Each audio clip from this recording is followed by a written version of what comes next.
Councilmember Sinks was not feeling well, so he has left. Excuse me. And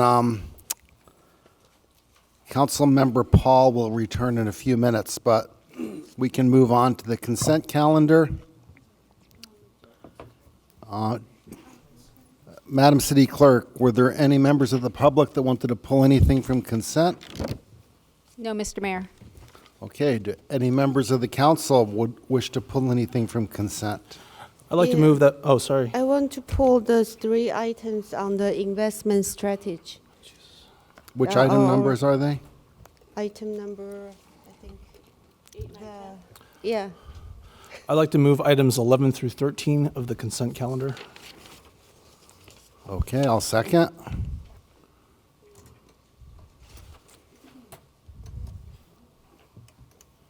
Where's Rod? He's absent. The motion carries with Councilmember Sinks absent. He wasn't feeling good. Okay. So the reason I pull it was because there was a request from the member of the public and the youth climate action for the city to do fossil fuel divestment. Divestment. Yeah. So, but then these 3 items are about the city's investment policy on the different funds. So I inquired about that, and I'd like them to clarify. Good evening, Honorable Mayor, Vice Mayor, Council members. Zach Korach, Finance Manager. I can provide additional information regarding the investment policies that are on the agenda tonight. But if you'd like, I can start with an update on the fossil fuel divestment item. So staff did research that item. We worked with Chandler Asset Management, the investment manager for the city's general portfolio, as well as U.S. Bank. U.S. Bank is the investment advisors over the city's Section 115 retirement trusts. At the audit committee, the last audit committee meeting on October 22nd of 2019, staff provided a report to the committee discussing a lot of the potential impacts, the logistics in terms of how the city would go about achieving such a policy change. We also discussed the cost considerations related to market performance, diversification costs, one-time and ongoing transaction costs, and how they would apply to each of the portfolios that the city holds. And so I think one of the important updates is to understand where the city stands today. So the city does have a general investment portfolio, approximately $140 million. That portfolio is currently, as of today, technically compliant with a theoretical or a hypothetical divestment clause policy, right? Another way to say that is we currently, in that general investment portfolio, do not invest in companies that primarily extract fossil fuels, right? The Section 115 retirement trusts that are managed by U.S. Bank, the portfolio makeup for those accounts or for those investment trusts, the makeup, again, is 100% mutual funds, many of which would technically be non-compliant. So we had extensive conversations with U.S. Bank, with Chandler and amongst the audit committee to try to come up with the most realistic cost estimates and discuss these from a very detailed level as well as a high level to understand what would be the short-term and the long-term impacts of implementing such a policy change for these retirement accounts. And really, at the end of the day, it would potentially require a full divestment of those accounts. And when I mean divestment, it would be a 100% or a very significant sale and repurchase or rebuilding or restructuring of those investment portfolios. And by doing so, the city would be incurring the one-time and ongoing transaction and management costs, respectively. When we look at cost considerations or components such as diversification costs, as they specifically relate to the retirement trusts, that's something really that that nobody has the crystal ball to be able to determine what the long-term impacts of eliminating a significant share of the market or an industry from a portfolio, how that would yield returns for that portfolio over the long term, right? So ultimately, all of this information was presented to the audit committee, and no formal action was taken in terms of either a movement or a move towards making any sort of policy changes, either in practice within the portfolio or at the policy level itself.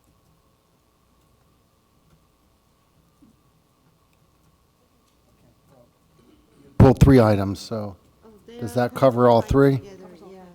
Okay, so can we have a motion for those 3? I'd like to move that we, did you want to make it, Vice Mayor? That we accept items 8 through 10 on the consent calendar. Second that.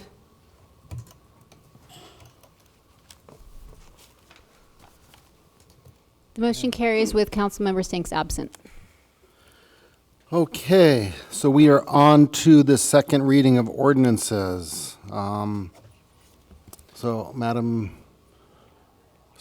we don't need a staff report, so. we Mr. can Mayor, just- if you don't have any comment No. cards on that, I would like to request that the Assistant City Clerk conduct the second reading Yes, of 19 dash, I believe it was 2091. yeah, 2190. 2190. All right, thanks.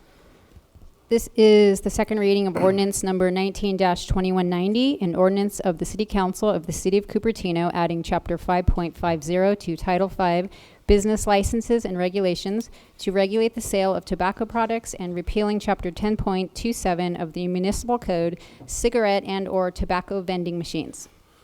I move that ordinance number 19-2190 be read by title only and that the City Clerk's reading constitute the second reading thereof. Second. Vote. The motion carries with Councilmember Sinks absent. I move that ordinance number 19-2190 be enacted. Second. The motion carries with Councilmember Sinks absent. Okay, so item 15 was postponed, so, wait, did we miss something? To move what? Yeah, we didn't vote to continue it to next meeting, right? But it's already supposed to- It's listed. already postponed. Do we need to vote to It's just postpone? listed No? twice on the agenda, so Right. Okay. somebody was wondering. So what happened to actually, it. we They can- did miss one thing We did? here before consent, the reports by council and staff. And again, this is the committee reports only, not agenda item requests or general comments. So Council Member Willie, did you attend any committee assignments since the last meeting? So didn't have any committee meetings this week, but I did have some things to say. I'll save them till later. Unfortunately, most of the residents are gone by then. Okay.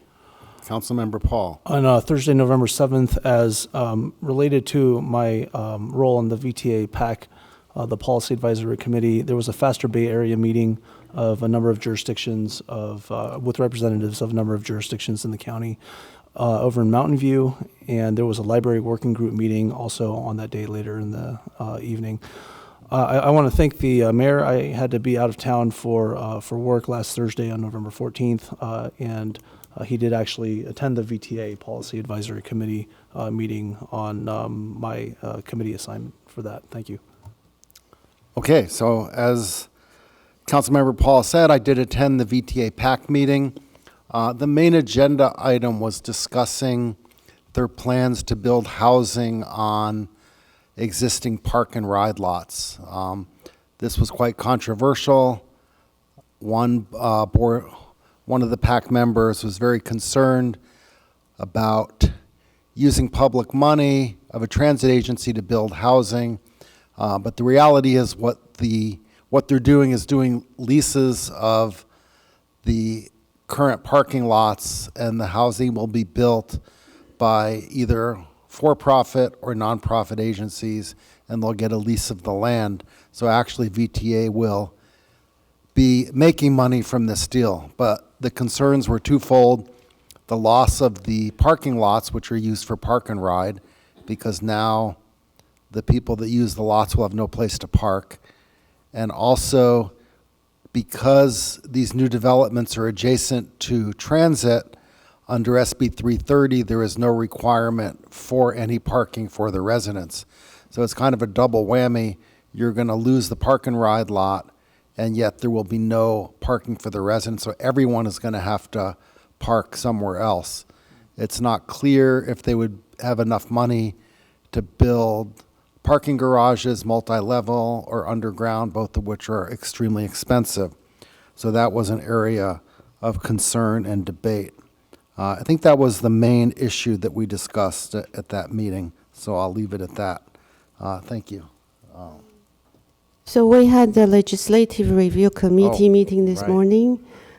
Right, yeah, you can speak on that. So Yeah. main item was to talk about potential bill proposal. We finalized on one idea that the city manager will execute on a potential budget request to purchase property, maybe for affordable housing.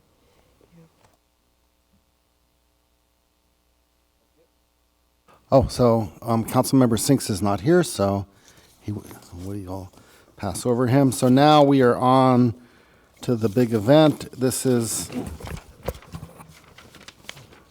the update on the library expansion project and the selection of the conceptual design, approval of the delivery method, and direction on project funding. So can we have that staff report, please? Absolutely. Good evening, Mayor Scharf, members of council. I'm Roger Lee, Director of Public Works. Tonight we are giving you an update on the library expansion project, and I'm accompanied in this presentation with Diane Thompson, our Assistant City Manager, Michael Zimmerman, Capital Programs Manager, and Christina Alfara, Administrative Services Director.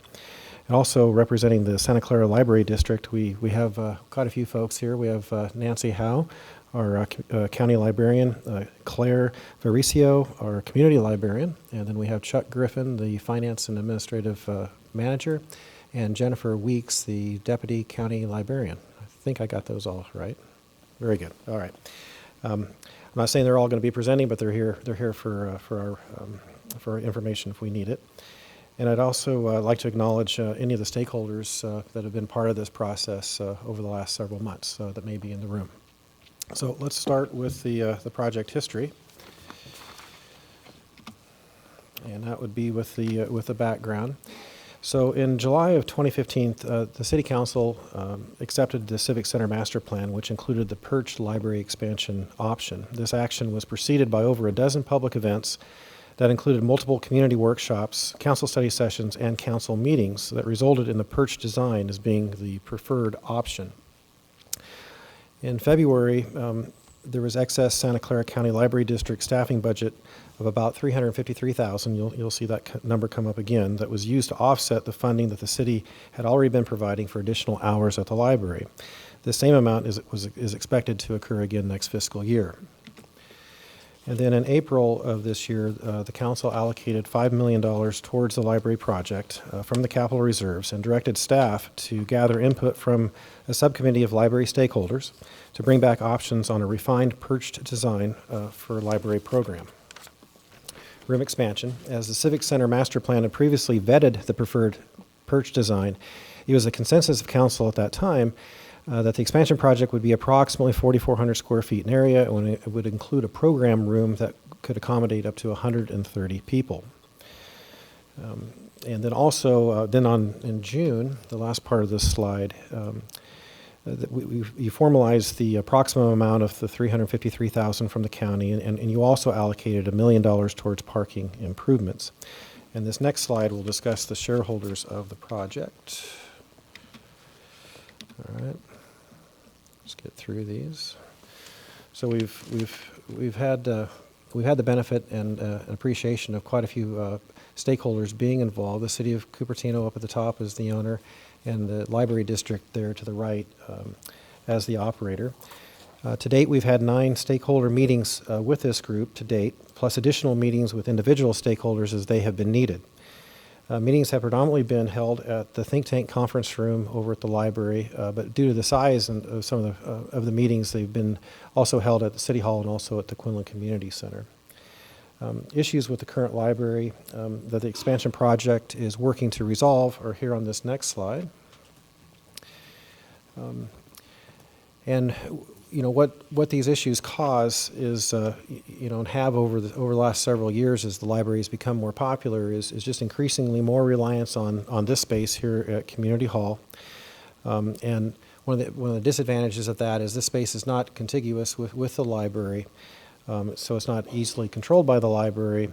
And this issue is compounded when there's multi-day events that are programmed. All right, so the next slide will show what has been achieved since the funding of this project occurred back in June. And so what we have completed is we completed the existing building condition assessment. And so what we did is we looked at we hired a consultant to look at the condition of the existing building, what systems could be used and not duplicated. So if we could take care of any efficiencies of existing systems, we would. So that was completed. We spent quite a bit of time investigating just the design, build, delivery method, talking with many other agencies. And as you recall, back in September, we were able to, council authorized adding that delivery method to our toolbox as well. On the issue of essential program elements, city staff and stakeholders over the course of our 9 meetings have had to, that we've had since June, have worked to describe the elements of the expansion that best address the issues of the library. A good example of this work is the next slide that describes the essential programming elements. So this and the 2 conceptual plans that have been prepared will be discussed next by Diane. Good evening, Mayor Scharf and City Council. Diane Thompson, Assistant City Manager. We conducted a programming exercise with our stakeholder group on September 12th, and that programming exercise was conducted in order to identify the most important program elements for the project. And what you see on the screen before you is a listing of the agreed upon essential program elements, which are all included in the 2 plans that we'll show you this evening. The 130-seat minimum program room was the most important. Clearly, it's the centerpiece of the project. It was important to the group that the spaces that we provide be flexible and able to be divided in different ways so that different types of programs can be conducted. It was also important that we provide spillover seating for library patrons, and then some additional less important elements. Next slide. This image that you see is an aerial view of the Civic Center, and it north is to your right. The City Hall is the red building to the right, and then the circled element is the proposed area of expansion for the library building, which is in the center of the screen. And you can see that the library is built in a sort of a square pattern, rectangular pattern around a central courtyard, and there's currently on the left-hand side the children's stacks area, and that is the location of the proposed expansion. As part of the expansion, we anticipate that the children's stacks area would be demolished and that area would be rebuilt. So the next slide shows you a schematic aerial view of the existing library with the proposed 2-story option indicated in white. We would not envision that the expansion would be white as you see here. That's just done for graphic purposes so that you can see the extent of the expansion readily. We would anticipate that the materials and the colors for the expansion would be similar, if not exactly the same as the existing library, so that the expansion would feel more like a continuation of the library rather than stand out as a distinct element. Next slide. So then to move on to the plans that we're going to show you this evening, we've done a series of various plans and reviewed them with the stakeholder group, and we've kind of boiled it down to 2 plans that make the most sense in terms of meeting the program requirements, and we would like to present those to you now. So the one-story, next slide, the one-story plan that you see here, this includes a large program space that is divided into or can be divided with a modular wall into a story room on the left and then a program space on the right.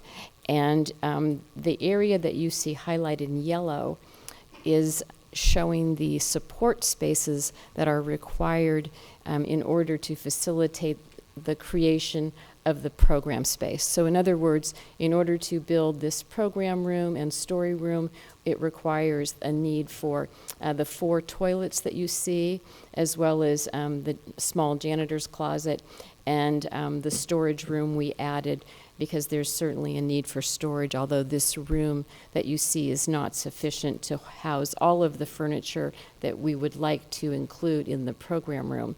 There's also a small kitchen counter in that hallway and drinking fountains. Within the program room itself, you'll see off to the right-hand side dashed lines in a rectangular pattern, and that is a proposed modular stage that would be portable, and it could be taken down so the room could be freed up, or it could be put in place wherever it needs to be. You can also see in this space that the program space on the right would easily function as overflow seating for the library. So that's the one-floor plan, which is the one-story option. And then moving on to the second-story option, this is the first floor of the 2-story option. And you can see that it's a slightly different arrangement, and that's primarily because there is a lobby space as well as a stairwell that will take you upstairs to the second floor that we'll look at in a moment. And the benefit to this floor plan over the last floor plan that you just looked at is that the program space lays out a little bit more efficiently. The storage room is significantly larger, and it flows a little bit better. The 2-story plan most closely represents the original perch design that was part of the master plan that council looked at a few years ago.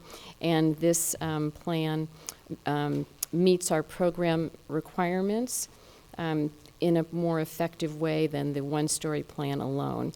We do have a larger story room, and we maximize with the 2-story plan the expansion area for the project. So the first floor, or the 1-story plan, gives you about 3,500, 3,600 square feet, and this is approximately double that, I believe. Another advantage to this particular plan is that the first floor can be utilized after hours, separate from the function of the library. The first, or the 1-story plan, can also be utilized in that way for that first floor that you saw. And then moving on to the second story of the 2-story plan, you can see that there's another large program space upstairs that can be divided into 3 rooms that can be used separately, or it can be used, as we mentioned, as one large space. And the program room here has a capacity which is larger than the room that we're in right now. So it's a pretty sizable space, and it's also flexible. This will seat 147 people with the stage. And those are the only comments I have at this point on the floor plans.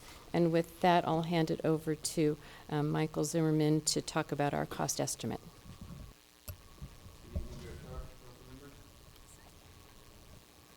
The slide shows a comparison of the first floor versus second floor costs.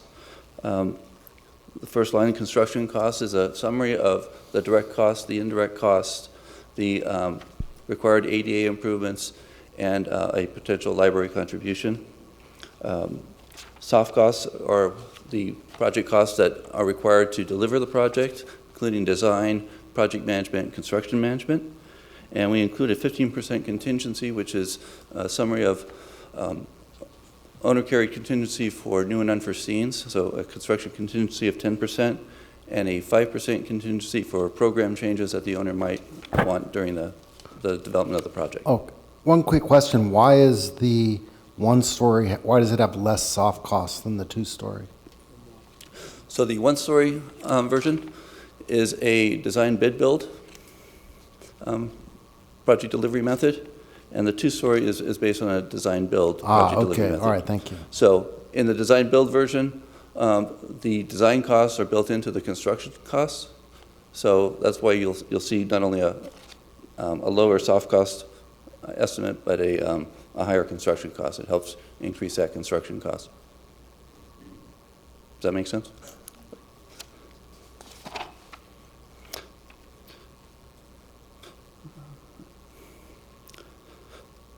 So in looking at the costs, they did come in a lot higher than we had anticipated, but we have some factors that influence the cost of the project. One is we have a very constrained site. Parking is at a premium. Construction and laydown, material storage or equipment storage would be at a premium. These all influence the cost of the project and the ease and efficiency of construction. Right now, the single-story children's book stack area performs as a lateral brace to the two wings of the library.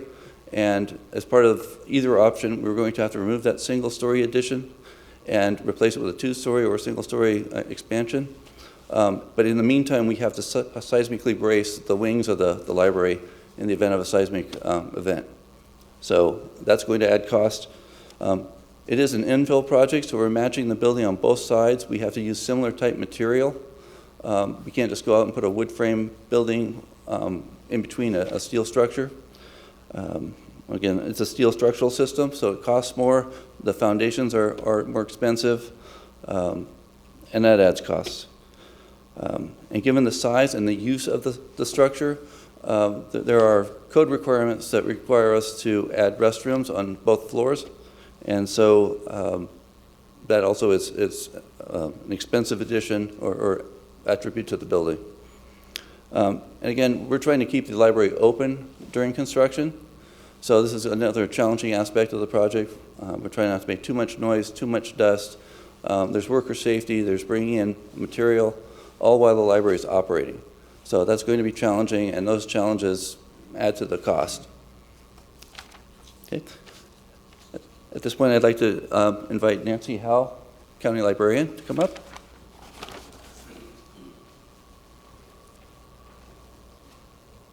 Good evening, Council, Mayor Scharf.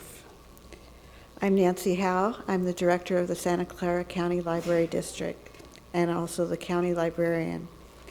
And I speak tonight on behalf of the Library District.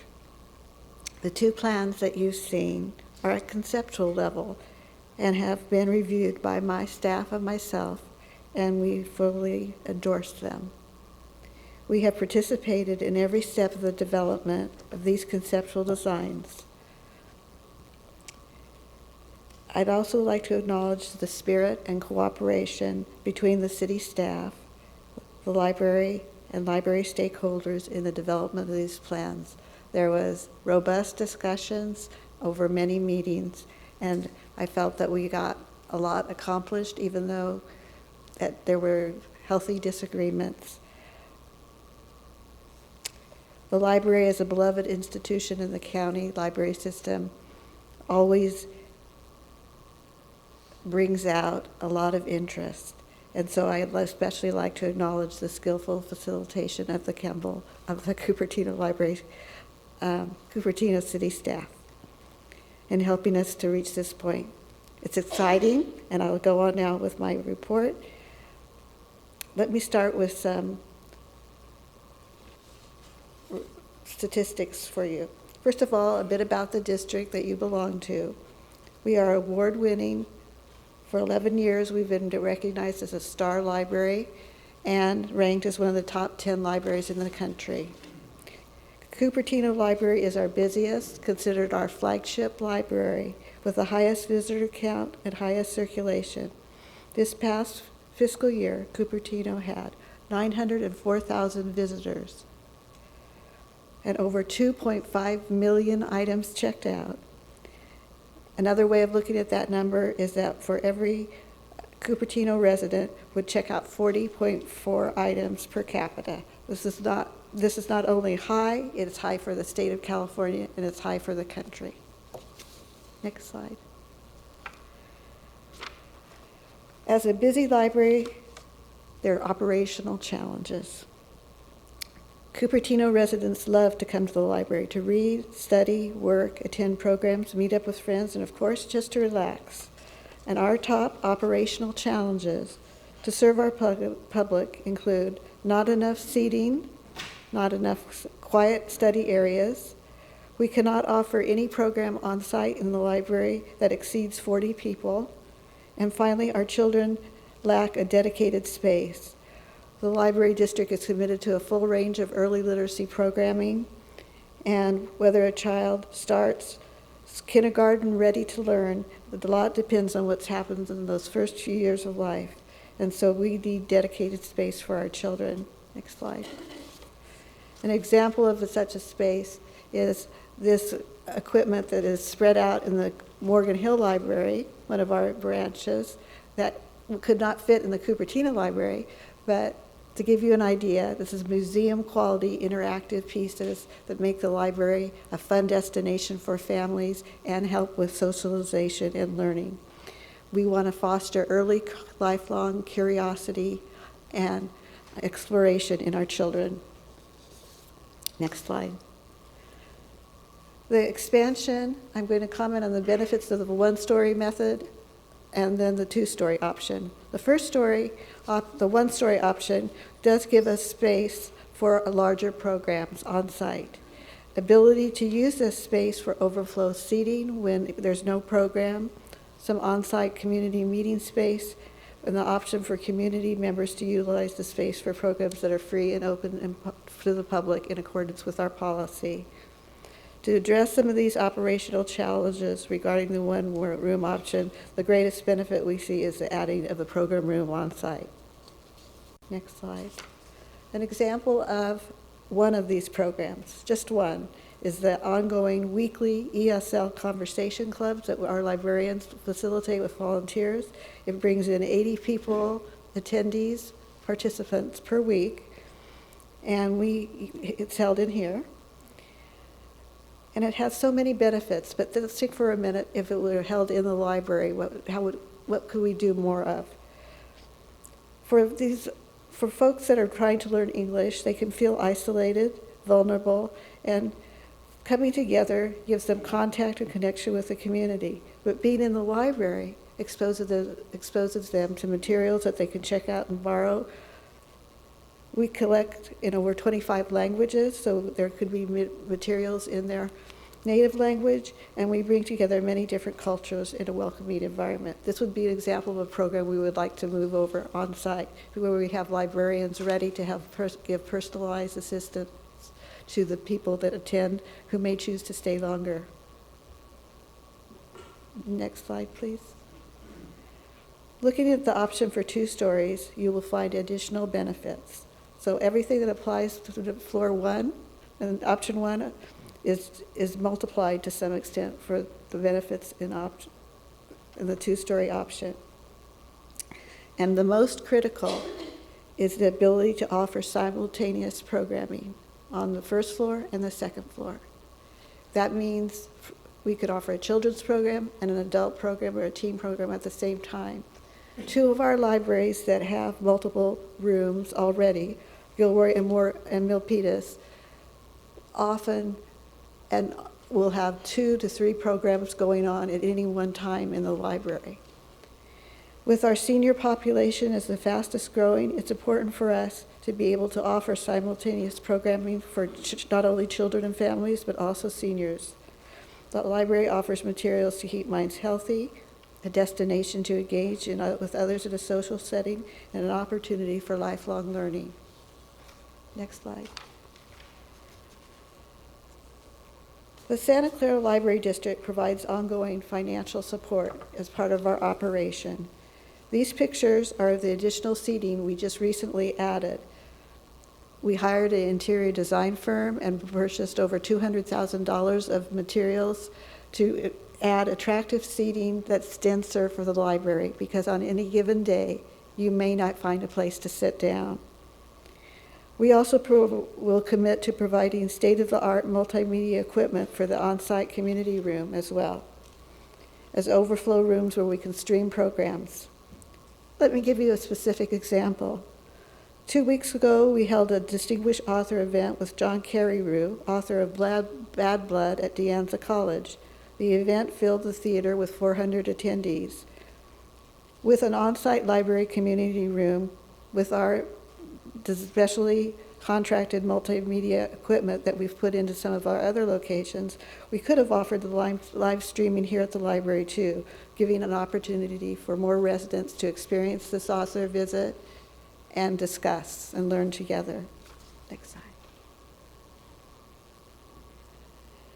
Looking at the visitor count for not only the Cupertino Library, but for the neighboring libraries as well, you can see that your visitor count is higher and is projected to grow at a higher rate and faster rate.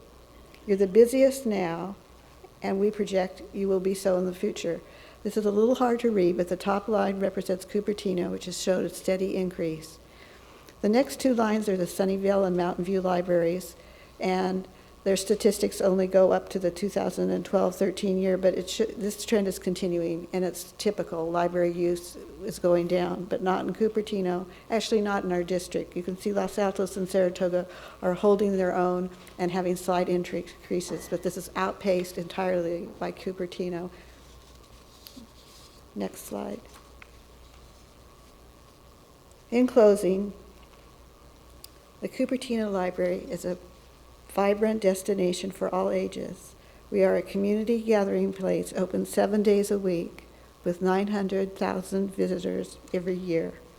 With your support, we can address the operational challenges of the facility and to be able to offer lifelong learning that our residents require and only their community library can provide. Thank you. Okay, Nancy, thank you very much for that. And what I'll do now is just discuss the fiscal requirements of the two conceptual plans and additional funding needs that may be required depending on what council may decide this evening. All right, so in this slide, the first row of numbers are of the construction costs of the two designs are from the cost estimate that was previously provided by covered by Michael. So that's these numbers here for the two conceptual plans. The next two rows are the dollars previously allocated by council. So I had mentioned the $5 million previously, and then the dollars that were able to be offset by the excess county funding. Those are the next two rows. And then the fourth row of dollars that are maybe provided by the county district for various improvements. So that's these numbers here. And I think it's good to note that these values are likely low, and they will be adjusted as the design evolves. So as you can see here, that depending on which design council selects, no additional dollars are needed for the one-story design, and almost $3 million is needed for the two-story design. And as identified in the staff report, that $3 million is needed could be a loan from the general fund to be reimbursed at a future date by future receipt of development fees. The next slide will cover how the library project will be delivered to ensure a competitive process. I've got quite a few things going on this slide. So this first one is the design build process on the top of this slide. And this is the traditional delivery process. It involves a competitive qualification-based selection process for a designer, that's this box, and then completion of 100% design documents.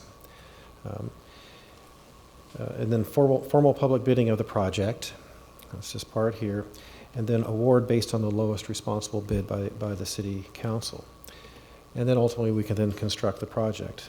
All of the city projects to date have been delivered by this process, and the benefit of the process is that the design is 100% completed prior to bidding, so all interested parties know exactly what will be constructed. But a downside of the delivery process is that a contractor and the designer are not bound together contractually. So this inserts the city in the middle of the contractor and the designer. And we would need to mediate any differences that may come up in the process that could potentially expose the city to additional cost.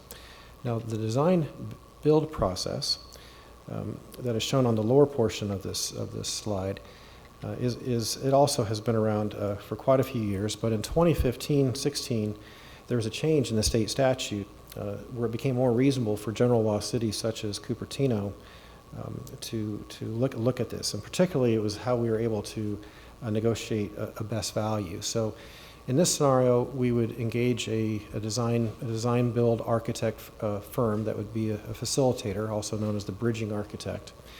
Simultaneously to this, we would issue out a statement of interest to potential design build firms just to solicit and let them know that we have a project to help make sure that we have enough firms that are out there.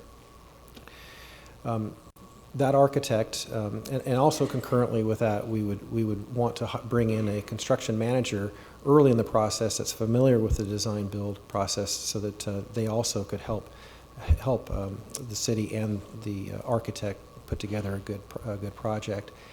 And then as you move right, that architect would develop the performance criteria, the bridging documents, and then as long as we're seeing that we have good interest from the statement of interest that we'd issue, we would develop an RFQ for the design build contractor, and then we would then select qualified design build contractors.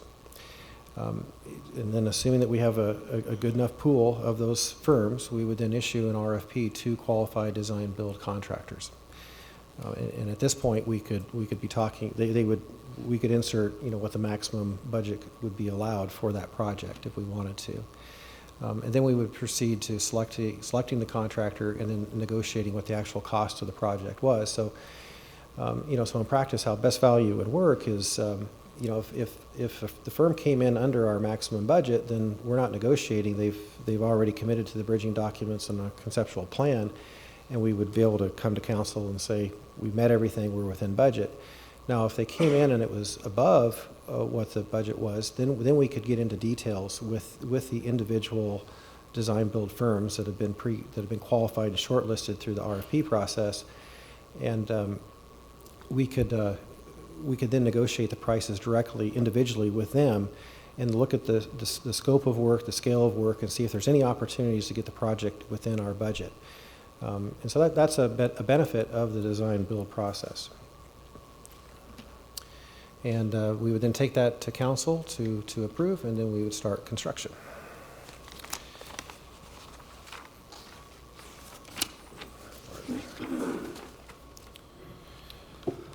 Then a schedule of how these delivery processes could be delivered is part of the attachment in the staff report, but I'm asking Michael to put up on the overhead projector this schedule, and he's going to just briefly walk you through what it would be for the design bid build and also for the design build process. So, Michael? So as you can see, we're here at November 19th, asking for your direction on how to proceed. Once we get that direction, we proceed with engaging an architect, either an architect to do bridging documents or to start the design. We would also issue a statement of interest to see if there are already design build firms out there that are interested in our project, that are willing to work on a project of this size and complexity.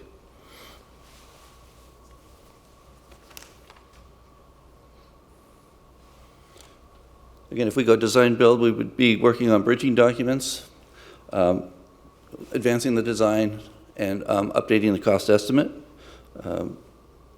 We would also know the outlook for whether or not we would be successful with a design build firm, and we would know the interest in the community for that type of work. We would then bring that recommendation back. We would also be working on a RFQ for a design builder to pre-qualify firms that would be interested. That again happens in March timeframe. We then issue the RFP to the shortlisted firms once the bridging documents are complete. That would be the basis of their proposal. They would know what we want, how we want it, what programming elements to include, and then they can put together a proposal, including cost and schedule, and we would then evaluate those proposals and look for the best value. And then in the July timeframe of 2020, we would be coming back to council and looking for basically approval to award or execute the contract and start the design build process. Again, then they would start their design. The benefit of the design build is they can start prior to having full 100% design drawings. They can do their site prep, their grading, before they completed their full 100% drawings.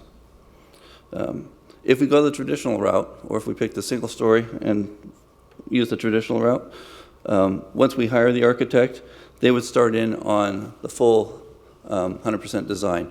So they would go through schematic, design development, construction documents, take it all the way up to 100% drawings, and we would then bid the project.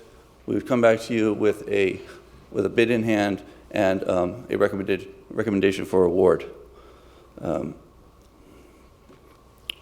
Once we get that award, then we can issue the notice to proceed and start construction.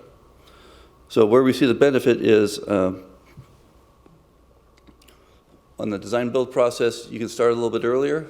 You can get the contractor engaged earlier on. But then again, he has to go through his design process. But there is some savings in time because he can start construction prior to having full completed plans.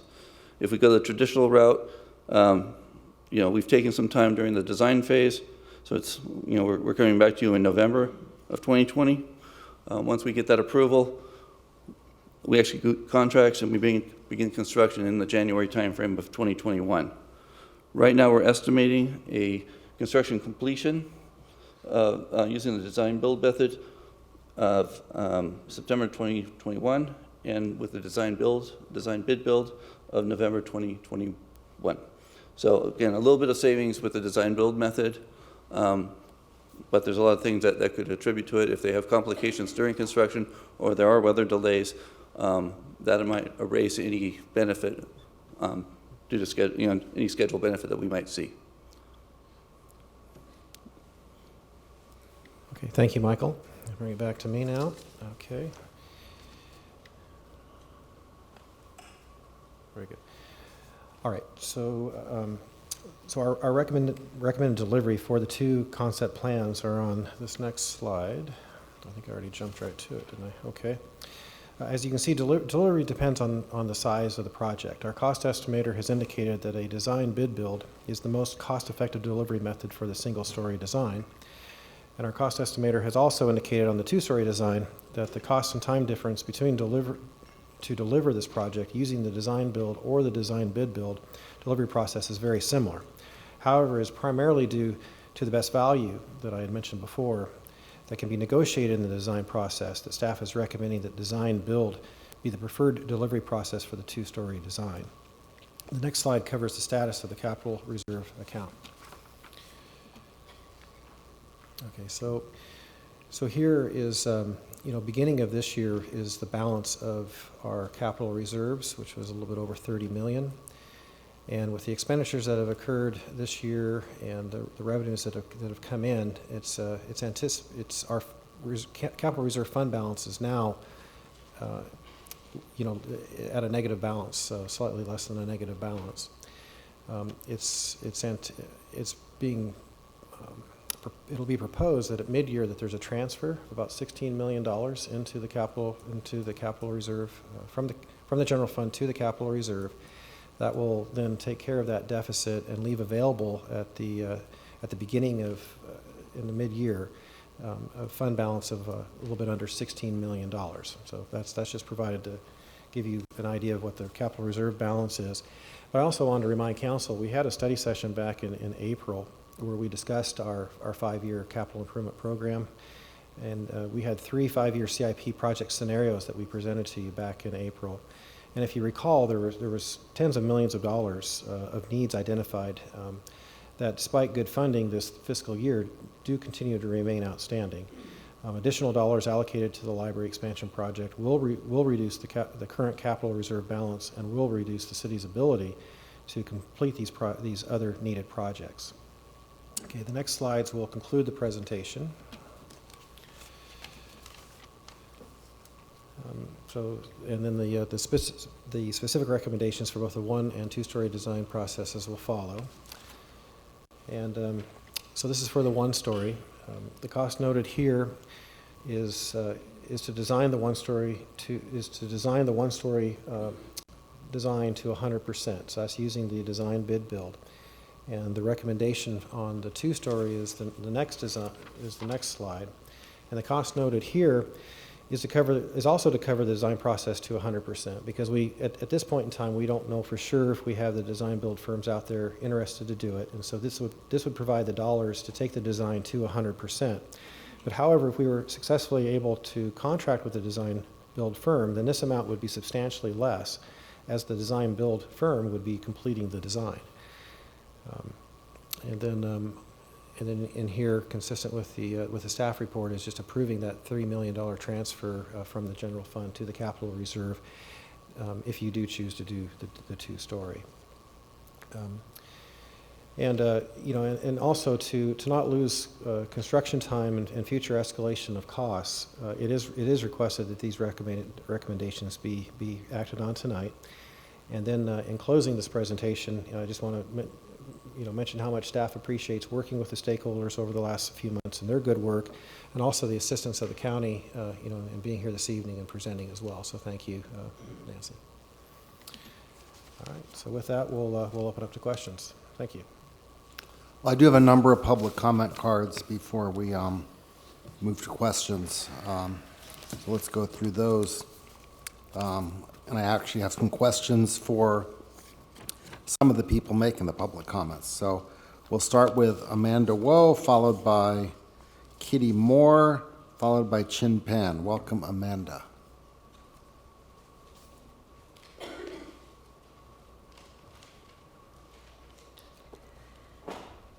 My name is Amanda Wu, Cupertino citizen and library commissioner. Thank you, Mayor and the City Council members, as well as today's audience from City of Cupertino for the opportunity to speak. As a library commissioner, I was fortunate to attend multiple work group meetings to follow the progress of the library program room expansion project.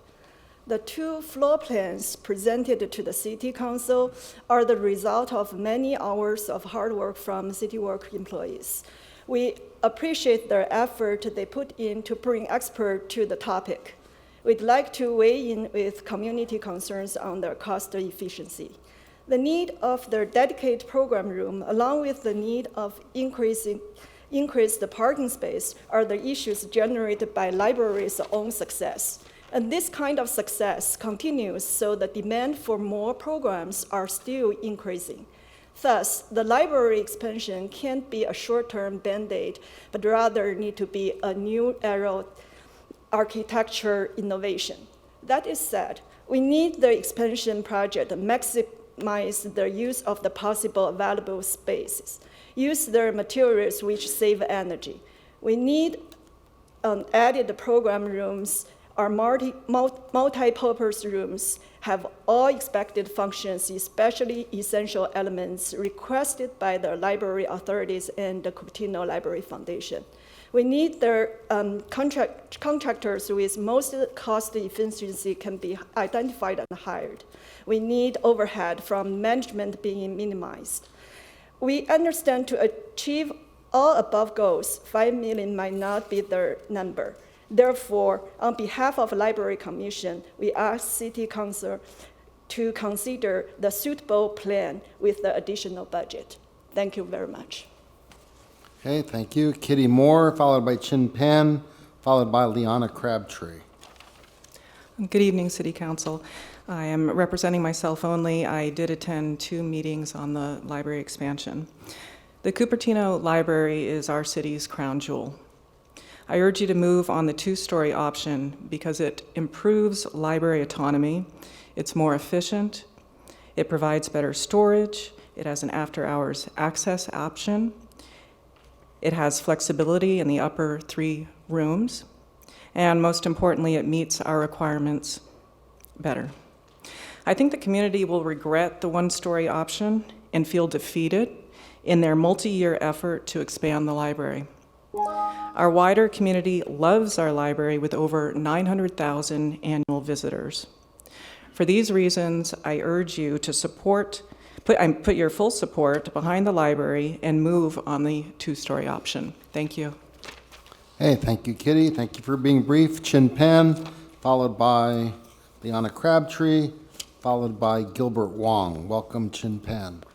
Dear City Council, my name is Chin Pan, and I'm Library Commissioner. But since Amanda already represents her speak, so my speech is represent myself and as a library lover. And I visit the library as often as I can, often like 3-4 times a week. And I think the two-story options will be able to support the growth of Cupertino patrons for the next 10 to 20 years.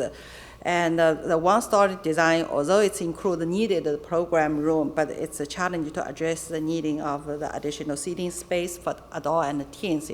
I use all the opportunity I can to talk to patrons. As a matter of fact, I just talked to another girl, recognized me as my daughter's mom, and my first question is, do you go to the library? She said, yeah, of course, and I said, give me one challenges you're facing, when you visit.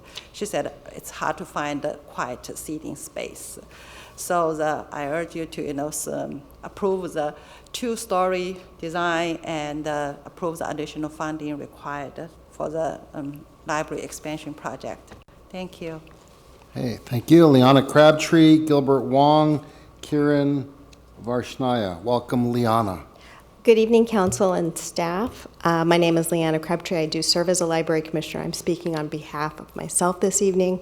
I would like to thank Library Commissioner Chin Pan and Vice Chair Amanda Wu for representing the Library Commission on the Library Expansion Working Group. They have attended the meetings and they've come back and kept all of us who are in attendance at the Library Commission meetings well informed about the progress. I really appreciate everyone's contributions there.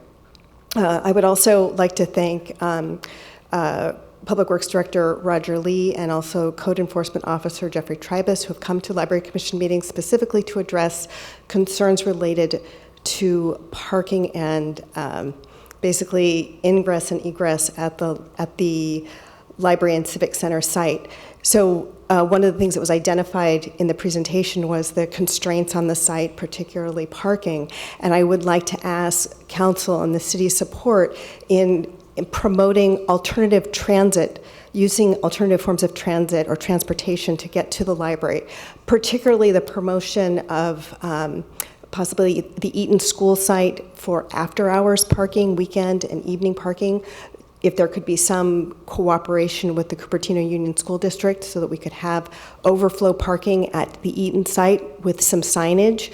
People, it was pointed out, I believe it was Commissioner Pan pointed out at our last Library Commission meeting that, people in the neighborhood who probably already walk to the library know about parking at Eaton School, but they don't need it. But people outside the community don't. So if we could have some wayfinding signs that would encourage people to overflow park in adjacent streets, for example, Pacifica, Whitney, Clay Street, Farallon, and then walk in. Also, Commissioner Pan did that walk from Eaton School and discovered it just takes 3 minutes. I know a lot of frustration in the community about not being able to find parking, but there are other alternatives. There's also the opportunity to take VTA. We have Route 23, Route 323, Route 55, Route 26, all come within a half mile of the library, and we encourage that, and also the use of the Cupertino Via shuttle. So thank you. We are dealing with the remarkable state of having such tremendous love for the library, and we just need to be thinking about, can we get to the library using alternative forms of transit? Thank you. And Commissioner Crabtree, when you refer to Eaton and after hours, you're referring to the after school hours, correct? That's exactly what I mean. I certainly wouldn't want to impact the school in any way negatively during the school day, but in the evenings and on the weekends when there's a lot of programming happening here at the library or the Civic Center area or Library Field, to encourage people to say, with a little bit of signage, a little bit of wayfinding signage, you park here and walk over. Bring a cart, bring a backpack so you can get your materials. And do you happen to know around when Eaton ends? It's 2:30-ish, is that? No, it's 2:30 on Tuesdays, It's 3:05 and 3:35 the other days. Okay, got it. Thanks. Right. Yeah. Okay, Thank but you very wait, I have much. one more question. So I know I did traffic and parking for a tournament of bands for 7 or 8 years. So every time we wanted to use Sedgwick for parking, we had to submit to Cupertino Union School District our certificate of insurance to prove that the high school district or the band boosters would be responsible, and we had insurance. So I don't know how that works in terms of the city or I guess in this case, it's actually the county telling people to use an elementary school for parking. I mean, I guess that's really a conversation to have with the Cupertino Union School District. I mean, I don't know what provision they would have to prevent people from using that Right, parking. I mean, they don't prevent people from parking there, but when we start telling people that's a overflow parking lot, then it changes it a little. I understand that, but I just feel like this is a solvable problem. I really, good faith negotiation Right. with Cupertino Union School District. Maybe there's some opportunity there. Thank you. Eaton is an elementary school, so they don't have a lot of parking usually. It's a high school usually have a lot of parking. Well, we're not looking for a lot of parking, but we're looking for more than what we have right now. And in addition to using possibly the school site, their parking lot, there's parking on the street. But people don't know, it really is a short walk. You could walk Silverado, Clay, Whitney, Pacifica, Farallon. It's a short walk, especially if you cut across the field. Parking. Yeah. Not necessarily Eaton, I think. Yeah, there are opportunities. We just need to promote them. I mean, I get the feeling that people are not willing to walk more than, I think it just doesn't 100 occur to feet. them. If you have a cart, you can do a lot. It just doesn't occur to them. We just I need to recall encourage. with the national parks, they said there was some rule that you couldn't build a hotel within too close to a natural feature, so people wouldn't go to Yellowstone because they had to walk 200 yards. But when they reduced it to 100 yards, that was good. So, we have to find a way I to think get through the people power to of be willing to suggestion, walk we have to 5 start. minutes. Yeah. Okay, thank you. Thank you very much. All right, Gilbert Wong, Kiran Varshnaya, Art Cohen. Good Welcome, evening, Mayor Gilbert. Scharf, City Council members, City Manager Fang, and County Librarian Howe. I'm very happy to be here representing myself. I have a lot of titles, but I'm not going to go over it. But the most important one that I like to acknowledge is being on the Joint Powers Authority for the Santa Clara County Library District. Cupertino is the only city that does not have a dedicated program room. All the other cities did. Prior to building this beautiful library 12 years ago, we had a program room that was in the basement, and that was something that we can look forward at a really great cost of $50. Because of the city library agreement, we shared this facility here at Community Hall with both the library and the city, and I think this is the time that it's a great opportunity for the city to take back this space and use it for other purposes and revenue-driven that the city manager would probably love to have, and then have a dedicated space for Claire, our city librarian, and a multi-purpose room that our city really needs. Our city prides itself is really because of our children, because of our school, because of our senior community, and we have a lack of space in the library. The library today is not only just a library, but really a meeting space, and Cupertino is really a great gathering place. When I was on City Council in 2015, I was sitting up there. We had a great opportunity where we had 3 council members agree to do a program room. I wish in hindsight that the other 2 council members also thought about the funding, but unfortunately a councilwoman decided that it was too expensive. But that's okay, because for years now, we have 2 great opportunities to move forward on a program room. I think that what makes Cupertino great is that we pass school bond measures. Don't think about Foothill De Anza, but also library district money. And I think that it's really important to have a multi-purpose program room. I know that budgets are really tight, but I think the $3 extra million is a good investment extra for a 2-story program room to have what is now overcrowding in the library. But we pay you the big bucks to make that decision, and I know that you'll think very thoroughly, but I think that it's really important to have that 2-story project that we started with the Perch project, and I think it has improved greatly with both our Director of Public Works and our Assistant City Manager, that it can be a win-win situation. So I really urge you to vote yes on the program U, authorize the money, and move forward that we can have a big celebration in 2021 so that we can celebrate our library space. Thank you. I just have a real one quick question. Come back, about Gilbert. Former Councilmember Wong. So I appreciate it, and as the other council member that's up here who was voting with you on the dais a few years ago, I'd like to throw out an idea just to get your first impression on it. So right now, in either the one-story or the two-story option, the first story would be accessible after hours.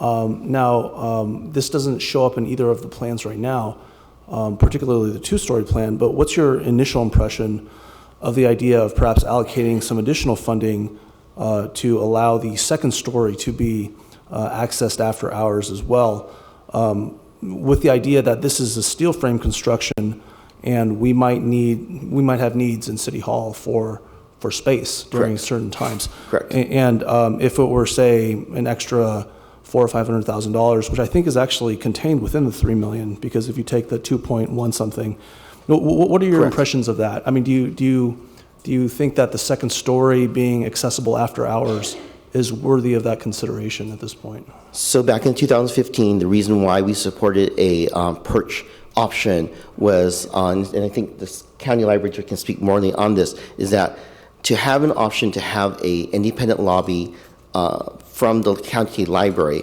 is that you can have a program room or a multi-purpose room open after hours. So for example, we can have an event here at Community Hall that the city could have, and then if for some reason the city needs another event that we have, working together with our friends at the library district, we can also use another space on the Perch as well too. So I think what's really makes it great is because of the lobby space, that it's multi-purpose. We can either use the first story or we can either use the second story.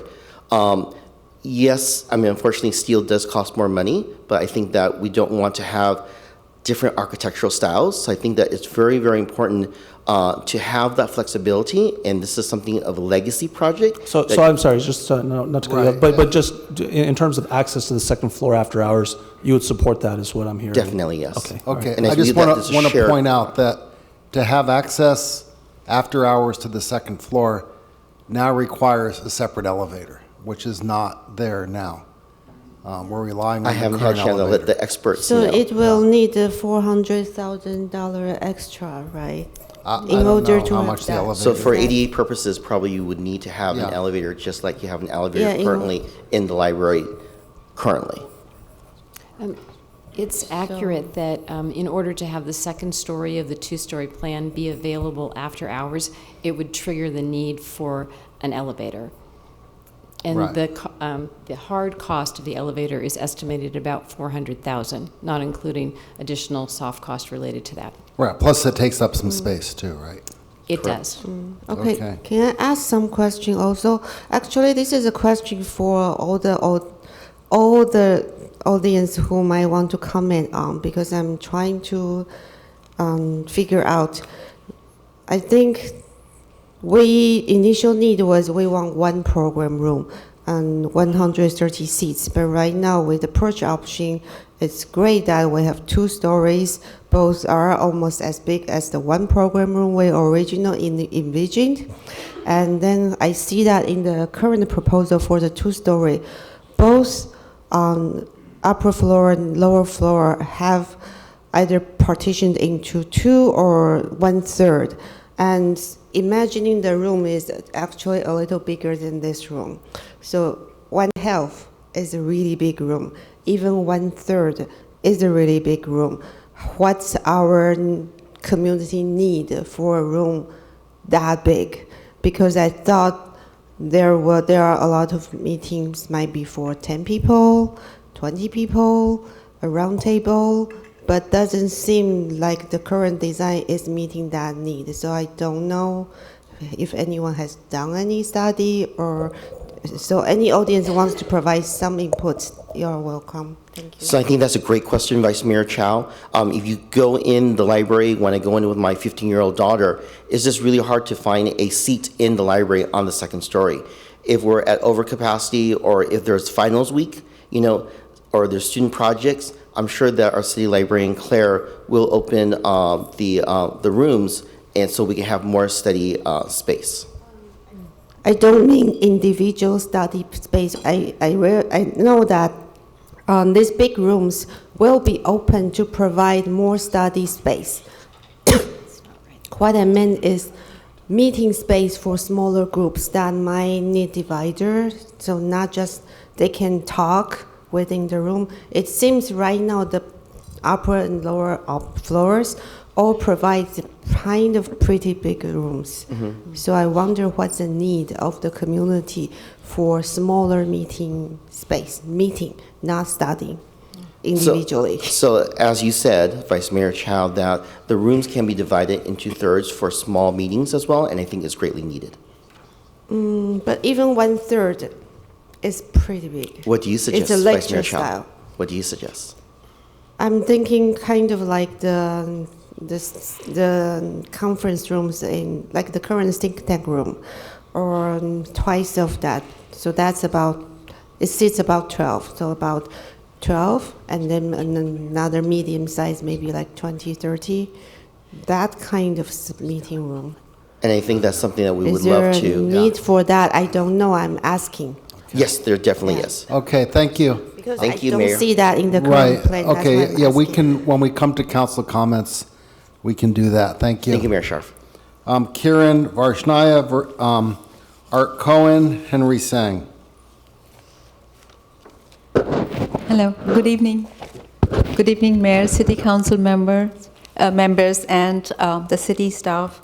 Thank you very much for this opportunity. My name is Kiran Varshnaya, and I'm representing the Cupertino Library Foundation. We are an advocate for the library and also obviously for our community in what the library is providing as a resource. I also want to comment that I have been part of the stakeholder meetings that the city staff, Roger, has talked about, and I also want to commend the city staff on the very strong collaboration in coming to these concept plans along with the stakeholders. Talking about the voice of the community and CLF playing a role there, sorry, we don't have slides, but I'm going to try to put this here. And I'm going to read the information. We talked about a lot of programs, and we are primarily targeting or addressing the needs of mostly our youth. And what we see is that in Cupertino, the demographics is going to be changing in the coming years. And that graph here on the left top is talking about actually the inversion of the demographics in terms of the age groups. So what we see today, that orange line is going to be the increase in the senior population in the next 10 years is going to increase by 33%. And actually the youth population, which is the blue line, is going to come down. That's the below 19. What does that mean? That means that the library needs to be providing other kind of programming, other kind of resources for the senior community. In fact, last year we started with the wellness program that primarily addresses the needs of the seniors, but of course adults at large. And we also have a film series which we conduct at the senior center because we really don't have any facilities here, as we have talked about the program room. So this is just an explanation of the new kind of programs we need to bring to our community because the needs of our community are also changing. Also want to talk about the voice of the community. Apologize for the numbers and the representation, but this is the city survey that was done earlier this year, and the response from our community was at least 3 times as much for the need of the library expansion in terms of how to allocate the dollars of the city budget. The other categories were building new facilities, what is this, remodeling the current facilities and supporting health and safety improvements on current facilities and library expansion. And you see this orange graph is 3 times as large as any of the other needs. I'm going to stop here. Thank you for the opportunity. We do have more information coming from CLF. I expect that's going to be Henry next. Okay, next we Thank have you, Art thank you. Cohen, followed by Henry Sang, followed by Lisa Warren. Welcome, Art. Thank you. I'm here representing the Cupertino Library Foundation. And if you could just take a quickly look at this chart here, it's pretty obvious. We have already talked about that Cupertino has the most visitors of all the different libraries in the county. However, when it comes to programming, that's different. And to give an example, for instance, in Morgan Hill, they're expanding and they're building a second program room because they're anticipating population growth. And that's what's going to happen in Cupertino. So in 10 years, you have to think about the number of people that are going to be here, as well as the more programs that we want to support. And so with that, I think the single floor is a non-starter. We really need the 2 floors. We need the additional space. I think that Liang brought up some good points about possibly some of that space upstairs being configured differently, but that's you know, so that maybe there's conference rooms or something like that in there, as well as the larger spaces. And if that's done the right way, that can be configured properly, and that's something to work out with design as they go forward. But the reality of it is that we need that 2 stories makes a lot more sense than common sense than if we would go with 1 story. So I would highly recommend on behalf of the foundation, after we've been working on this for 7 years, to build the right thing and build for the future. Because if we build 1 story, it might, by the time it's built, it'll be almost obsolescent because of the city growth, and also it won't accommodate the number of programs. With 2 stories and multiple program rooms and so forth, we'll be able to have a lot more programs in the city. And it's every dollar that's spent, the return on investment is 2 to 3 times. People obviously use the library a lot. They love the library, and this is using the city's money for the people in the city. So I think this is a very, very good investment. So any questions about this chart or of me? Okay, so I have a question. At the time when the council considered this last time, we knew the cost would be $8 million, and we allocated 5, thinking that Library Foundation would be able to raise $3 million from the community, possibly maybe name a room Art Cohen room or some. Okay. So maybe the many rooms, the way we could have some kind of donation, because the previous library had significant donation from the community, and library, like everyone said, is the crown jewel of Cupertino. Right. So how have you guys tried to fundraise? How was the interest? Yeah, There are a lot of affluent residents in let me know. Cupertino, right? So I had the same question, because I know when we allocated the $5 million, there was kind of an agreement the foundation would also fundraise. So just like land, we just want to know how much you have fundraised so far since that time we allocated the $5 million. Well, not tried. Obviously, the whole mission of the foundation is to raise money. So obviously, you've been out doing that. So how much have you raised? Well, the mission, actually, the foundation is not necessarily to raise money per se, but when there's projects, we raise money. We have an endowment, and then from that endowment, we use the money to fund all the different, many of those 600 some programs that are out there. We fund every year. So we don't. when there's been projects, we've taken some of the investment monies that we have raised through the foundation, and we would donate those monies towards different projects. For instance, when the library needed furniture recently, Right, yeah, I see that, we yeah. funded that 100%. We also worked very closely with the county to form those partnerships so that we have the support. For instance, all the visual equipment that's going to be in the library and so forth. That is something that they're supporting. So, though that's not a direct raise per se, but the partnership that we created with the county ensured that we would have those dollars. So that's also offsetting.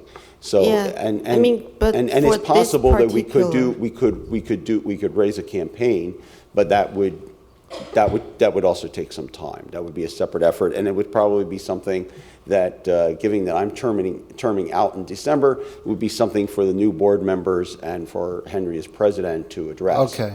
So just to clarify, so far, there has been no effort to fundraise or even find a consultant to consult on how to do a fundraise so far. There's been discussion about finding a consultant. There has been discussion about Because that. I think there is a great potential with even like Memorial Park, there are stones that with people's name on it, and I've seen the kids get out there saying, "That's my grandpa." So this is a potential for people to leave something behind, and their grandchildren can come and visit and see those names on the library wall. Yeah, and it's similar to how the Veterans Memorial, Right. like for instance, that there's one of the stones has my father's name on Yeah. it because he was a World War II vet. So I donated way back when that was being built.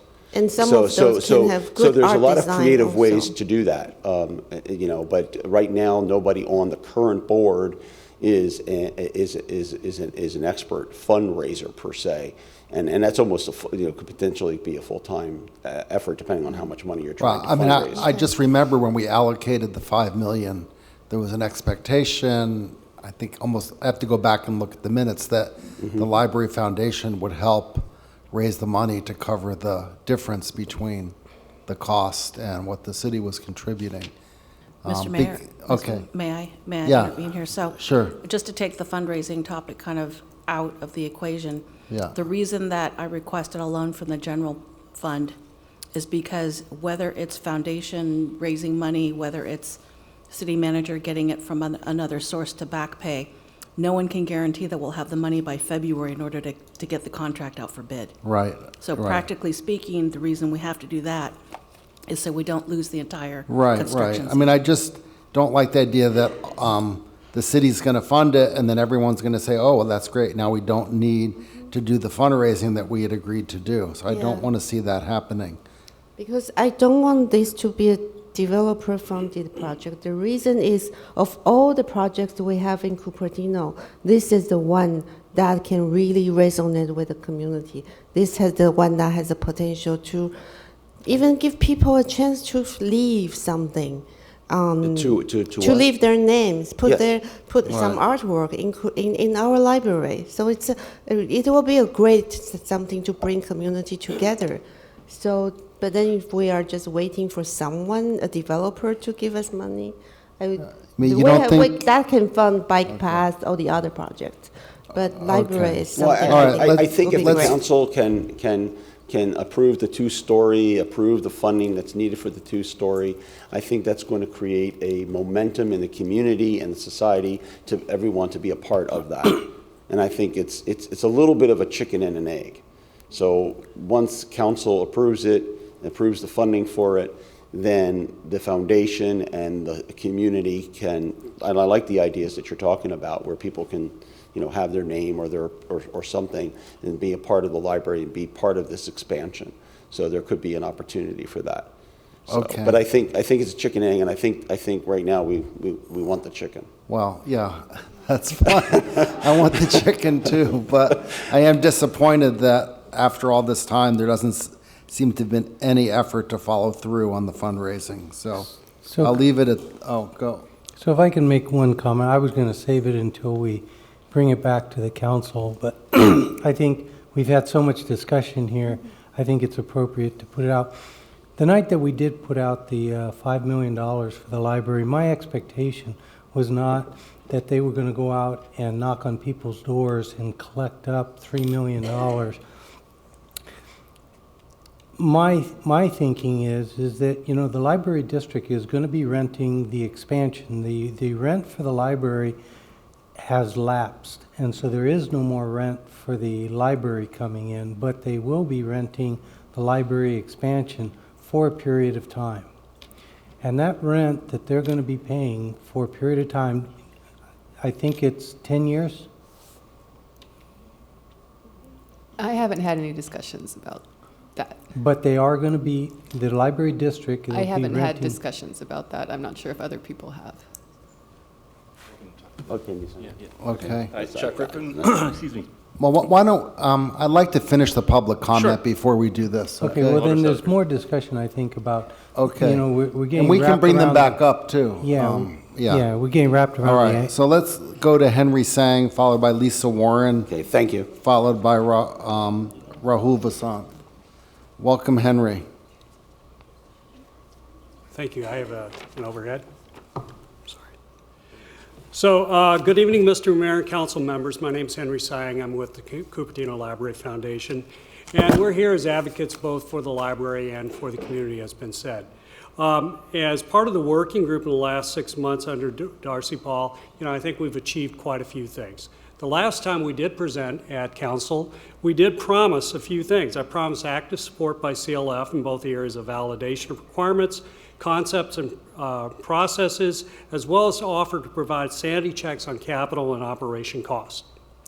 We have engaged multiple people from the Cupertino community, as well as having several hundred hours from our board members involved in this process. We've been extremely active working on this with other user groups to understand the needs. And even in the summer of 2019, we had our science program for middle schoolers actually dedicated to the expansion of the program room and ideas cloud. And there was approximately 200 children participating. Tonight, I'm here to share our opinions about what was presented by staff. As you know, we did ask staff to help develop a plan that would fit within the $5.6 million that we thought we had allocated. And they did do that. They presented that. The two-story option does continue to be expensive. As Rogers brought up, it's due to things like matching existing 3 walls, having the additional restrooms. It's our opinion that we should continue with the two-story option, that the one-story option is just actually too little bang for the buck. I personally would actually vote against it. The comparison, as you can see in this chart, shows many of the things. I think the key thing is that the additional things that we were looking for were more programming space and additional seating. In the case of the two-story option, we have many more opportunities to create a flexible usage space with up to 4 times as many spaces. This allows for many more small, medium, and large type events. It also allows us to have multi-day events without locking up all of our space. I think that was absolutely critical. And another thing that has come up during these discussions is a safety concern, that we actually prefer to keep most of the adults who are not needing to be in the children's area out of the children's area as a safety standard issue. As you know, a few years ago, there was actually a kidnapping in one of the other libraries. So the last thing is that the first floor space and the two-story option has some ability for flexible space to be used in other ways. Now, in this, we did give up the multiple small and medium conference rooms and also off-hours use. I'd like to finish by thanking some of the citizens, Jim Davis, Beniford DeStore, Wayne Gong, Stan Chan, and Chris Gatley for this, and I wish to thank the city staff and the commissions. If you wish, I can answer some of those questions that you had for Art when you seem appropriate. Thank you. Let's finish the public comment, then we'll come back. We may call you back up. All right, Lisa Warren, followed by Rahul Vasant. Welcome, Lisa. Thank you again. So, first of all, I realize I know that there are dedicated residents that have worked on this for years, and I super appreciate them sticking this out. Not just residents, but staff as well. So what I wanted to say initially was, when you are getting deeper into this design, please be a good example, have the city be a good example of someone who's going to respect what I'm hoping will become a standard in the city for night sky and bird safety. So just consider that in the design, please, because this is something the city is creating themselves. They're not depending on a developer, so you can set a good example. That's one thing. After hearing people speak, I'm just throwing this out here. I sound like a crazy lady, but if the cost is an obstacle for the two-story, and part of what increases the cost is to continue with the same materials and the steel and whatever, you know, it may not be so bad to use different materials and create something. I don't know, let's say this new structure in the center is called the tree house, and you sell leaves to residents to be put on the outside of the tree house. It can look different. It can be different. I'm not normally someone that likes everything to be all wackadoodle, but it can be done gracefully and creatively, and if it saves money, I don't think that should be an obstacle, if there's creative ways to make it not such. And I'm stepping in this with all these people that have done all this work for all this time, and maybe that's already been discussed, but it's just an option. Thank you. Hey, thank you, Lisa. And last is Rahul Vasant. Welcome, Rahul. Thank you, Honorable Mayor, Vice Mayor, Council members, and City Manager. I am a member of the Library Commission, but I'm speaking today only representing myself. I want to thank my fellow commissioners, Commissioner Pan and Commissioner Ho, for their incredible work. I stand by everything that they have said. And I also been quite inspired by the Cupertino Library Foundation at the two working group events or meetings that I attended. I saw how tirelessly they've been working. The amount of data that they've leveraged, the unique skill sets of various residents, they focused on this throughout. And I'm confident that once additional funding, I hope, is allocated to this project, I think very much that more effort can be focused on that fundraising piece. Now, we're also blessed to have so many council members, I don't think we've ever had this many, that have a technical background and have emphasized data-driven policy. This is important because this is probably the only project I've seen where there's so much data in favor of the project. We don't have enough space. Everybody desperately needs more programming, or is requesting more programming space. Our comparisons to the other libraries and our unique situation call for, and I think really underscore the point, that every dollar invested in this project will pay off immense dividends.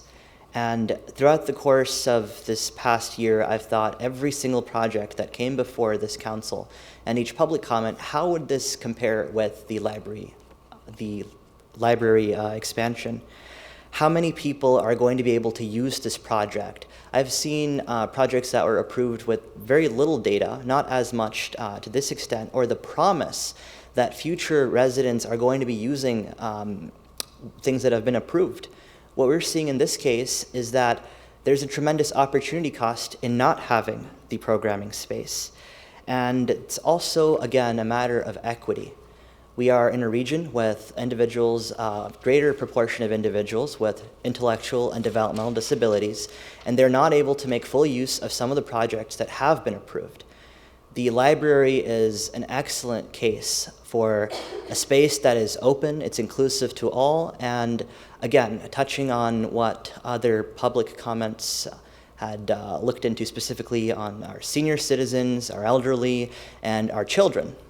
They benefit completely from this space, and I definitely support the second, the two-story option, and it's very important that space where children are going to be thriving is not, again, it's, that safety concern I think is quite important, and thank you.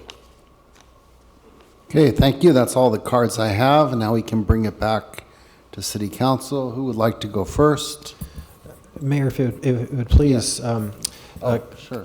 Claire is prepared to answer some of the questions that were brought up by the public if you think it would be more efficient. Okay, sure. I have a bunch of questions for her as well. Welcome, Claire. So which were those questions that you're referring to from the public? Well, I think the meeting room usage, conference rooms, and the like. Mm-hmm. Okay. And I have Nancy and Chuck with me as well, so if you want to So bring them up at some point too. I like the Vice Mayor's proposal for some of the smaller group rooms. Mm-hmm. However, I have a big concern, which I've talked to you many times about, that we don't want those small group rooms used by for-profit individuals for tutoring, because I see that at the library, still see it. The kids are sitting on the stairs while people are tutoring for money at the tables. And yeah, I don't like it, and I think it's not fair to the students or the adults that are using the library. And I'm just scared that a bunch of small rooms are going to end up being used like that. And I don't know how to prevent it if we put in the small rooms.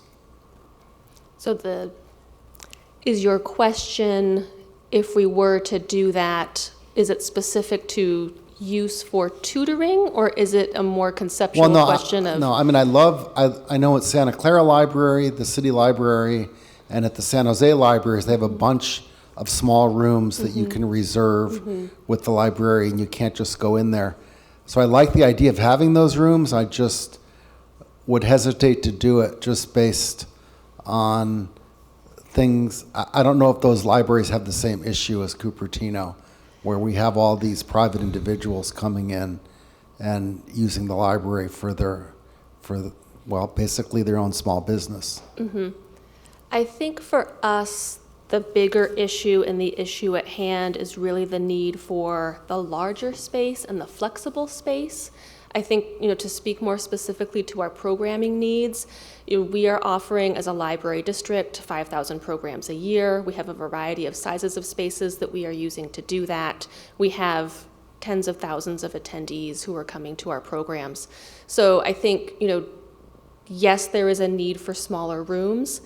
For us, though, now the immediate need is for a large program space, which is why we're here in this room talking about building another room, because we've realized that this room has so many competing demands on it that it simply can't be shared. But by the time you do a two-story addition, you've got a lot of space beyond what the program room would require.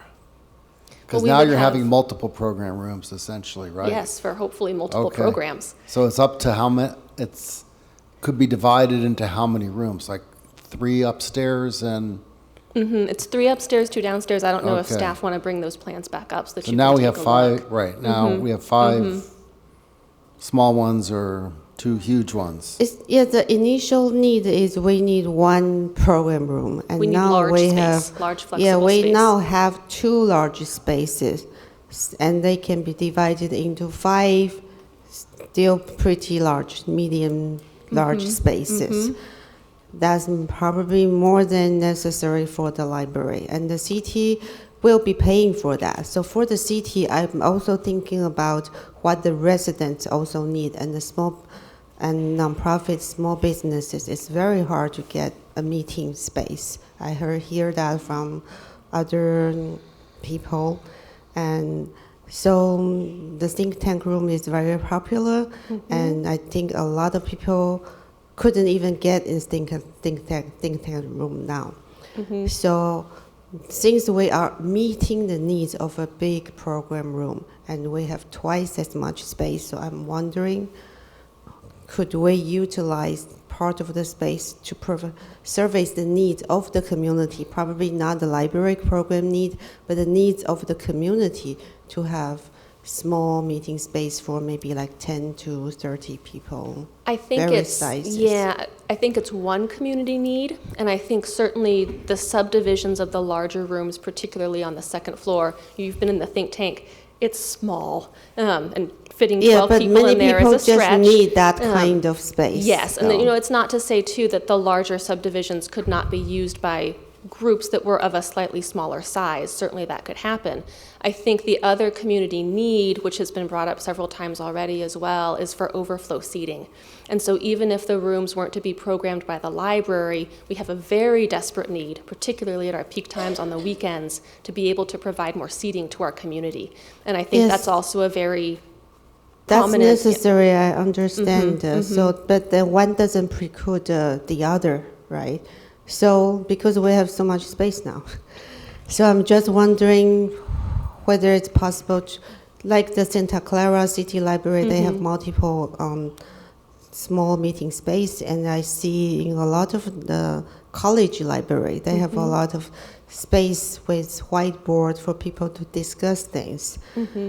And another thing that my concern is space provided by the library has a different requirement from this community hall or Queenland Center. Yes. Because it has to be free. Yes. You don't charge any rental fee. So whoever rents the room has to be a nonprofit, and even a nonprofit, when they have a program in that space, they cannot charge entrance fee because nonprofits still need operating costs. But in order to have a program in the library program room, whatever size it is, they cannot charge a fee. So Similar how to the many? library, that we want the library to be free and open to Yeah, the I public. understand that. Then as a result, how many programs, besides library programs, how many community members or nonprofits can actually utilize all the 5 rooms that we are providing? I'm not sure. So I'm wondering, are we over providing? I'll defer to Are we Nancy, over 'cause providing I don't have a big? program room, so I can't speak to it, but. What I mean is, are we over providing these bigger size, 50 or more size rooms, or not? No, you're not. Yeah. But I think it's more important to step back and realize that you have in front of you a conceptual design that represents maybe 10%, or I would say even less in this case, of how you can use that space, how you divide it up. If that was the wish of the council, what I recommend is in the design phase, we do some studying of what the most uses of the rooms are. I can tell you based on the libraries that we have libraries that have multiple rooms of multiple sizes and configurations. What you're talking about is, I think, something that we need to study more to know how we would want to do it. There's a need for big rooms, little rooms, and the concept you have in front of you is for a flexible space that we can further design. I don't think you have to decide now. In fact, it would be prudent not to. I'm under the impression we have to decide now for the staff, because the next time it comes back to the council will be when the consultant already has a final design. I would defer to that. You're just deciding on which option you want. All the design work has to be done in order to inform the But then bridging don't we document. have to one have story or two-story specifications option. for how the room size, because it has to do with In the term- bridging document we In terms provide. of the design, at this point, we're at the conceptual design phase, so we're very early in the design process, and we would anticipate that the design will evolve as we get closer to the completion of the design process.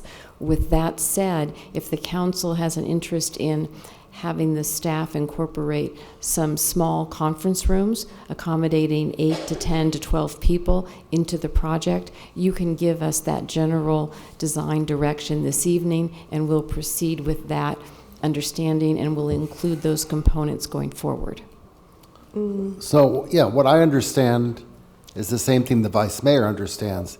Anything we want, we have to tell you tonight. Not the exact layout or where the bathrooms are going to be, but any features we want. This is the last chance. I would describe it as any general design direction that you want to give us for major elements for the project. So in other words, if there's some component such as additional or providing small conference rooms or some other feature that's substantial, you should let us know this evening because we'll want to incorporate that as we go forward. If it's something minor, such as you think that we need, I don't know, a certain type of window covering or No, we're not doing window electrical coverings. requirements, those Okay. kinds of things can come later and you'll have Right. another opportunity to see the project. And as we discussed earlier today, we had talked about the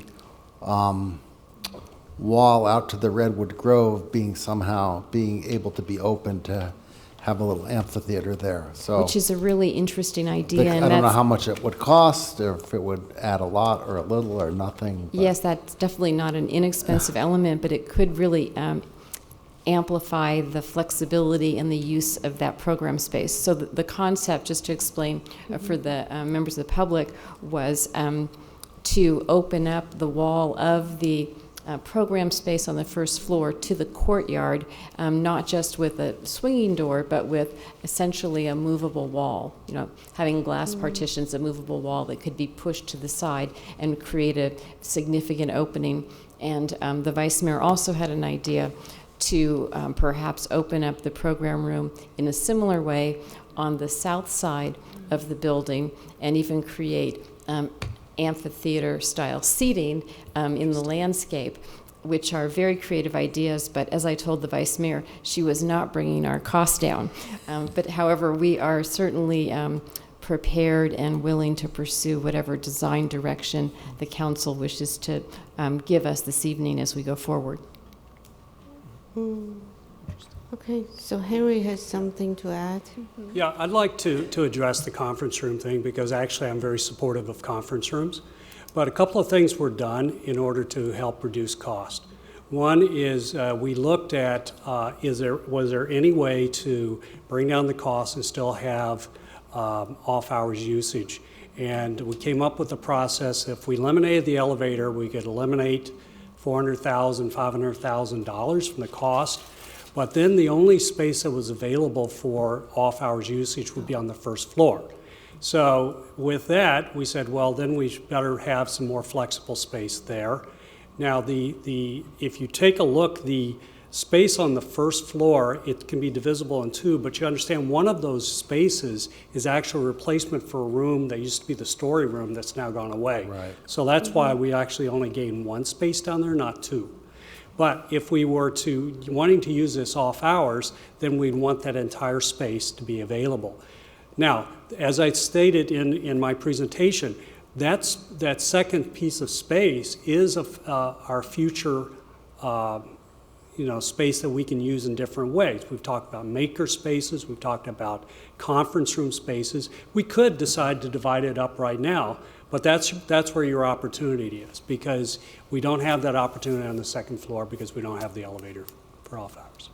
Does that make sense? So if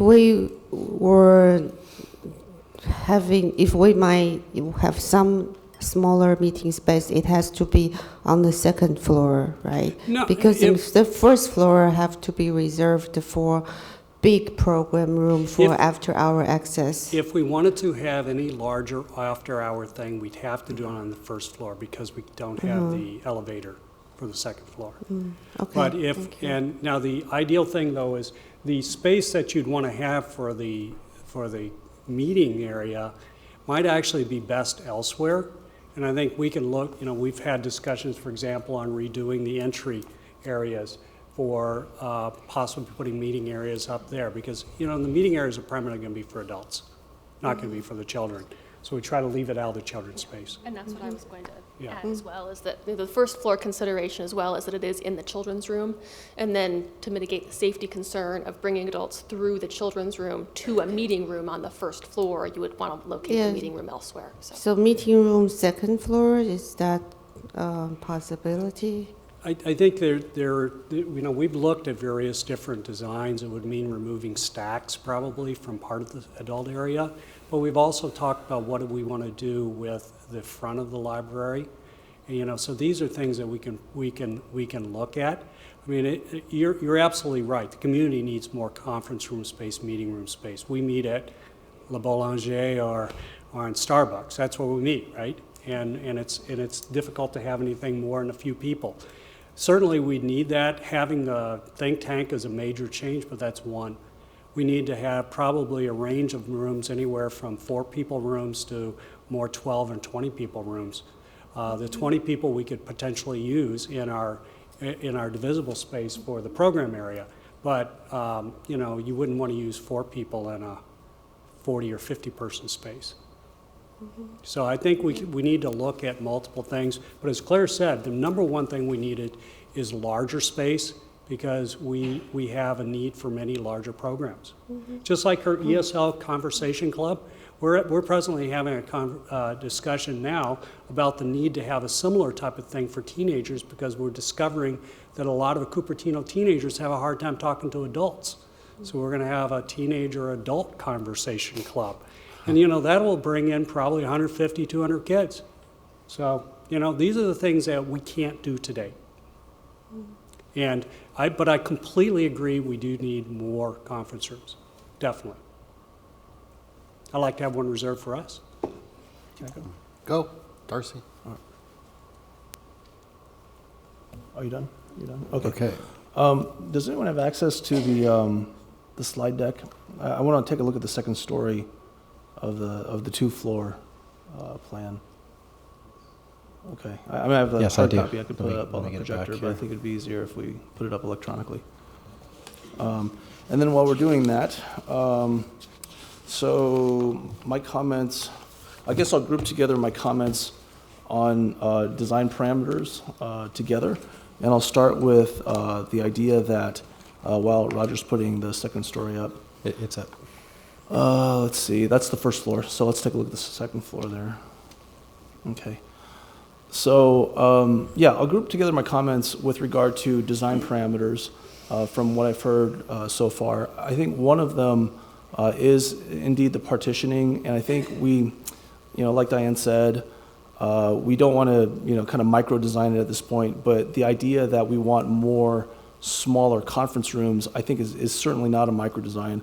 What I would suggest is, just from a high conceptual level, that we look at one of these tripartition spaces and basically say, hey, look, especially if we're going out to design build, because that gives your bidders a little bit more flexibility to be creative as to what they deliver, and you're basically giving them parameters. So you could give them something like this document and say, hey, look, for example, we have appetite from our council to take one of these rooms and be able to further partition it off.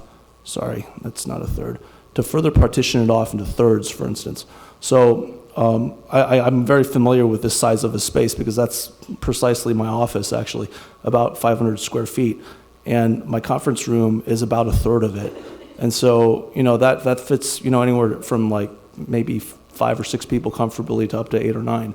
And so, that could be a high-level design parameter, or we could basically say use the middle room or something like that. I think the general idea is there in the sense that it seems like the appetite would be on the second floor. I would absolutely support the idea of being able to further partition off one section so that we can actually get the benefit of, should we decide to use it. And that's something I think that a designer in the library, architectural space, working together with a, construction firm, I think could, very well deliver for us in terms of ideas that perhaps we hadn't thought of in this first go-around. The other area of design I think would be good to add to the discussion in terms of asking whoever's working with us going forward is to say, hey, look, if you can perhaps think about physical ideas for making our fundraising efforts a little bit easier. So if you're talking about premium visual space, for instance, with regard to saying, hey, look, you could put your name here, your family's name in this particular area. It'll be very aesthetically pleasing. The light strikes it at dusk or whatever. I think that could be a real selling point if we're kind of thinking about how to sell this, and especially with 2 floors, you actually have a lot more space to work with. I want to say it has been a very long process, but I want to thank staff, especially in this more recent, kind of a set of efforts, because we did start with a perch edition that had as the very bottom floor essentially non-functional lobby space. We're looking at something like a 4,400 square foot expansion, but 2,200 square feet of it was basically a huge lobby. It wasn't actually a functional room. And I think we're definitely helped quite a bit by our assistant city manager, Diane Thompson's architectural background, to being able to come in and look at it and go, hey, look, and consolidated with the stated needs and the requirements, not so much the requirements, but the preferences of the library to have an expanded story room space. I think we really made that first floor functional and able to be used for the story room. If we care to go back, and I'm not asking for it right now, but the last slide of Nancy's slide deck actually had a picture of the story room. It had about maybe 15 people in a bit of a circle, and that gives you a sense of how big that story room is. And it's really just, it's not a closet, but it's really not a meeting space that we can grow with. It's certainly not to the current capacity of the desire for usage, and certainly not in the future when that usage elevates, as it's clear it's going to do. So those are the 2 design elements I would add. Basically, again, find a way to, get people to, become interested and excited in, delivering that kind of a space where we can partition off one of these, thirds on the 2nd floor, as well as, keeping in mind elements that would help us fundraise. I was really intrigued by Commissioner Crabtree's suggestion, and I think this is something that we really need to think about. We impose TDM requirements upon our developers and our development communities. I think we should also be leading by example when we think about something like the Civic Center space, and we've allocated $1 million to get 40 extra spaces. It is absolutely true that there are spaces in and around, around the Civic Center anyway, that we could be partnering with. When the city attorney was talking to Roger and Diane earlier, we were having a conversation with regard to whether it would be possible to have these kinds of partnerships with CUSD, but I would add with private entities as well. And so, I would just ask that we start thinking about that. And the comment made by Commissioner Crabtree that I thought was very interesting, although it was almost, kind of, offhand, was, well, what about carts? And 3 of us on the dais actually just went to the League of California Cities meeting, and actually 5 of us, the city attorney as well as city manager was there, were there. And there was a vendor there that actually had electric carts. And those electric carts, they're like basically like electric Humvees if you wanted to design it as such. And I mean, how interesting would that be if we were actually making an energy and carbon, sensitive, solution, and we found a way to shuttle people back and forth. I think that would be actually probably pretty cost effective when you compare it to $1 million, maybe not over time, but, something that could give us something of a, relief with regard to, some of those parking spaces in the near term. And I would suggest that we ask staff to go back and perhaps even construct for us a formal TDM plan with regard to space usages for the Civic Center going forward. One comment by the mayor, and I'll end it with this, as he was talking about the commercial use of tutoring and whatnot in the library, I agree. I don't think we should be adding 5, possibly 8 more public spaces and having them overrun essentially and monopolized by private enterprise interests. And as he was speaking, I thought, well, I think we've already covered this, because as a member of the JPA representing Cupertino, I thought we had just approved a behavioral policy that was modified. And actually, I looked it up on the dais. I mistakenly thought that we had already addressed commercial activities, but in fact, commercial activities are not prohibited by our new behavioral policy. So I think we should work with the JPA as well as our county librarians to see what we can be doing to kind of make it at least a little bit more fair. You don't necessarily want, people monopolizing a particular space all the time. And I'm sure, with the reservation system for spaces like, potential conference rooms or meeting spaces, we could, help alleviate those concerns. So those would be my, suggestions. I don't want to make a motion right now for it because, not everyone has, put in their comments. But if I were to make the motion, I would support the two-story expansion. I would ask for the $3 million allocation. I would ask for the elevator to be considered and to stay in as a possibility for going out, especially again for the design build process. And I would ask for the design elements that we were looking for. I think if we were to make the allocation, we should work with our library foundation with regard to the fundraising efforts. I really appreciate Vice Mayor Chow and the mayor reiterating the idea that, yes, let's take us back to, whenever we last visited this, perhaps in June, we were talking about working with the community to get some fundraising done. And I have spoken with the president of the Library Foundation over the course of the ensuing months who, Henry, you've put in an incredible amount of work, so I want to give you kudos for that. But we have talked about the fundraising elements in the last several months, and he has indicated that it is something that, Library Foundation has the ability to do, to hire a consultant, for instance, to help with that fundraising. But I think if we have a plan and if we have elements that we, generally agree upon, it just makes it a lot easier. It's not one of those things where I don't think this is the kind of community that will just kind of sweep it under the rug and ignore it. I think if we have the allocation, if we have the plan going forward, it just makes it much more of a downhill kind of effort to, get the community excited. The foundation is accepting new people, and I'm sure that they could find really good fundraisers from our community. Thanks. All right, I just wanted to comment about the elevator. And when I met with Diane earlier today, not just the elevator, but we're already using maybe 2/5 of the space for non-program activity with the bathrooms and whatever circulation is. And then if we add the elevator, we're taking up more space that cannot be used for actual programs or conference rooms, whatever. So I don't know. I would not favor taking even more space for the elevator, and I would try to reduce this circulation space on both the second and first floor. And we talked about ways to minimize the bathroom space that's required. There are some ways to have like shared sinks and not have a sink in each bathroom, at least at some of them.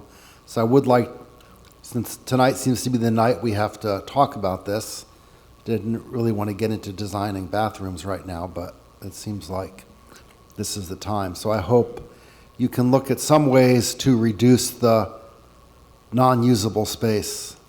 What is circulation anyway?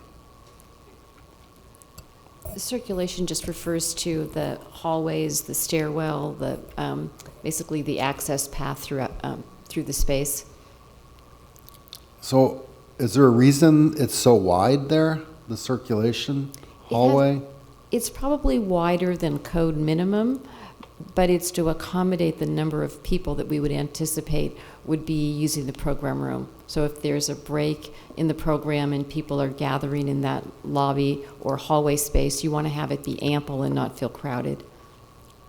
But we can look at creative ways to reduce the circulation space, and the Vice Mayor had some very creative ideas about reconfiguring the restrooms in order to reduce the footprint of those restrooms. So we'll be looking into that. Okay. John, did you have a chance yet? I don't know. I don't remember. It's been so long since we've been here. I don't want to interrupt the flow. So if you're ready to... Yeah, go. So I'll start with general comments that clearly the library is a huge point for our community, and the need is there. 1-story or 2-story, to me it's got to be the 2-story. Once whatever it is built, it's done. If you go with the one story and then it's outgrown, you don't have anything else. It's not going to be designed to carry a second story to add it later. It's either at the beginning or without. So I say, we need to figure how we're going to do that and go with the two-story option.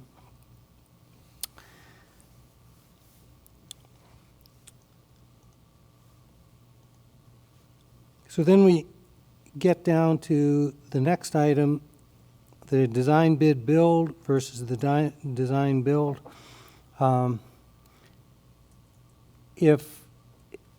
If our staff is truly up to speed enough on a new process, because this, while it can be perceived as a small project, to me it's not a small project. It's going to be a year long, $8 million. So if they truly feel that they're going to be up to speed and we're going to have some checks and balances and stuff, if it really is the right way to go, I'll go ahead and support it. The design bid build is a proven process. It's what the city has always used. The community is able to participate as they always have, maybe more, maybe less, but at least it's always been that. But if it is the right time to try the new process, I'll support that. And so then we get down with the most important one, and that is the $8 million, where we've already put $5 million of our reserves into it. And what I started to talk about earlier, when there was quite a bit of discussion, when we were having that discussion back quite a few months ago, there was the discussion about that the current library was previously getting the rent from the library district, and that it had then expired, and conceivably it should have been for a much longer period of time, but through not negotiating that back when it was built, it was a shorter period, it ended, and now here we are with a need to expand the facilities and needing to do it with more city reserve money. So there was one person from the library district that could kind of clue us in on that, and then I'll explain what my original thinking was. Chuck Griffin with the Santa Clara County Library District Financial Administrative Services Manager. So there's sort of two answers to that question. The library has never, it's kind of semantics, but the library district has never really paid rent. What the library has paid is lease payments on our 7 leases with our 7 cities in which there are community libraries. And those lease payments have ranged from 20 to 27 years in length. So there's 20 to 27 years in length of lease payments, followed by additional occupancy for another 23 years beyond that, where the lease payments cease. So that's part of the answer. So we paid on Cupertino, for example, for 23 years. The other thing that happened to the library district about 2 decades ago is through some property tax shenanigans, the state of California ended up taking away 40% of the library district's revenue, just kind of wiped us out. And at that time, and as a result of that, the Joint Powers Authority, which includes Darcy and then members of the other 8 cities and 2 members of the Board of Supervisors, at that time said, the library should be out of the building business. The library should no longer be paying for additional construction. Every operating dollar that comes in should go for open hours and operating the library. So that's what we've done since that point in time. For example, Morgan Hill is doing their remodel right now, and they're just doing that all on their own dime, with the exception of the furniture and so forth that we'll be bringing in, and some of the audiovisual, as we would for the Cupertino Library. But there would be no rental or lease payments beyond that. Another point to bring out is for the library district, all of our eggs are kind of in one basket. 96% of our revenue is property tax funding, and the bulk of that goes toward ongoing operating costs and operating hours, which we've increased system-wide recently. At some point, that's going to level off. We're starting to see that this first quarter. And if once the drop-off hits, we'll be strained to just keep up with existing operating hours, much less, pay for any sort of building rental at that point in time. So it's kind of a twofold reason. There's a historical reason of, that, and then there's the ongoing revenue reason. So the discussions that we had several months ago, kind of were slightly different. If anyone up here on the dais wants to fill in a few more of the details, I mean, there were items about the library district, I think, is paying for the standard maintenance of the building and upkeep, at least during that lease period. That's true. In all our lease agreements, the library is responsible for all the interior maintenance from the walls inward, including the roofs. The cities are typically taking care of the landscaping outside, parking lots, and so forth. And then as an example with Cupertino, at this point in time anyway, has the contract for the custodial, but we reimburse them on a monthly or quarterly basis. I can't remember, but that's all paid for. Now, they're going to have these 2 new program rooms, just like we rent out Community Hall. Then, more or less, I'm kind of looking for ways to make up what I thought was a way of covering additional money that's needed. And so if they rent out those program rooms to groups that want to use them, can they use that money to reimburse the loan approach that we go? Or is the library district saying, everything that comes in, whether it's a overdue book, dollar, or a renting of the space by some entity, or can that money come back to servicing the loan that we use our reserves for? Well, one thing I could say is that that revenue that comes in from the rental of the community rooms is very, very small. Often it's free if it's a co-sponsored event.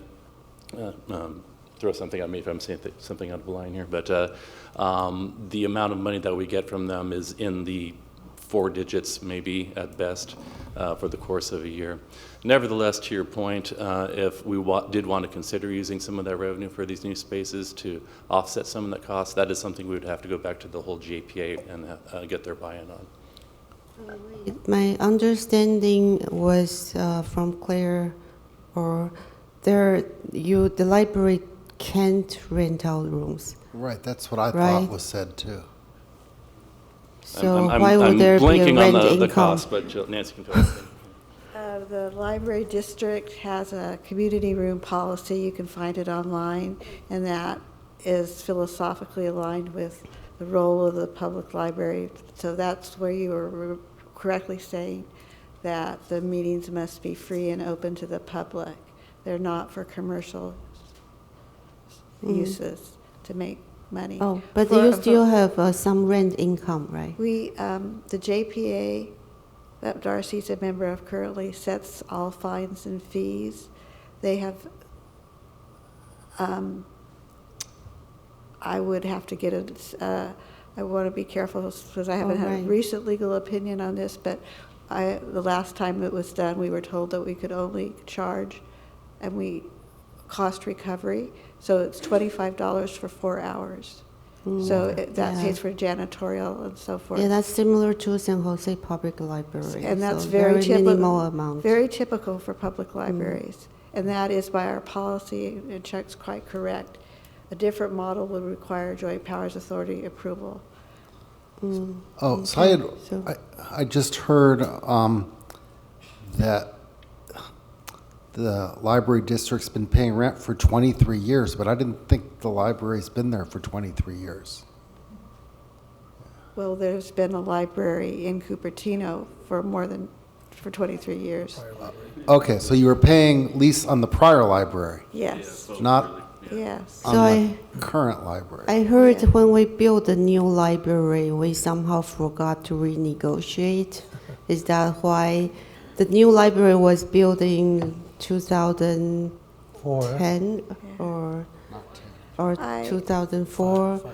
And that's why it's not 22 years, but then the district doesn't pay lease payment anymore. Correct, sort of. It is, I wasn't here when there was that period where, I'm not sure it's correct to say the city forgot to renegotiate the lease. I don't know. It might be true, it might not be true. But it is true that the Joint Powers Authority directed us, staff, to stop payments if a new library was being constructed. After a certain point, we wouldn't be making those payments anymore. So to start paying a lease for Cupertino now, if it's done in a remodeling, I have to think about, is that consistent with how we treated our other 9 cities? And that would be a JPA issue. That would be against our policy. Okay, so like other newer libraries. So Saratoga, for example, and Chuck has a good chart on this, and we can follow up on this particulars. At a point in time, and I believe it was the mid-'80s, was it mid-'80s, when the building policy was set, that there was a criteria established that determined what was transitioned out, and some cities are still getting lease payments. Cupertino's is just ending now. Some have been ended up a long time ago, and that was all determined in that period when the JPA and the cities renegotiated and said we've got to make the budget work, and we've got to get out of the building business. I mean, I guess to kind of follow on that line of conversation. I mean, it's fair to say that whether rent is paid by the GPA to a given city or whether the policy is altered is ultimately not in the hands of the 3 library staff members in front of us. Correct. That's ultimately in the hands of a majority of the JPA. So I mean, not to put too fine a point on it, but I mean, it wouldn't be precluded, but it also wouldn't be allowed this evening either.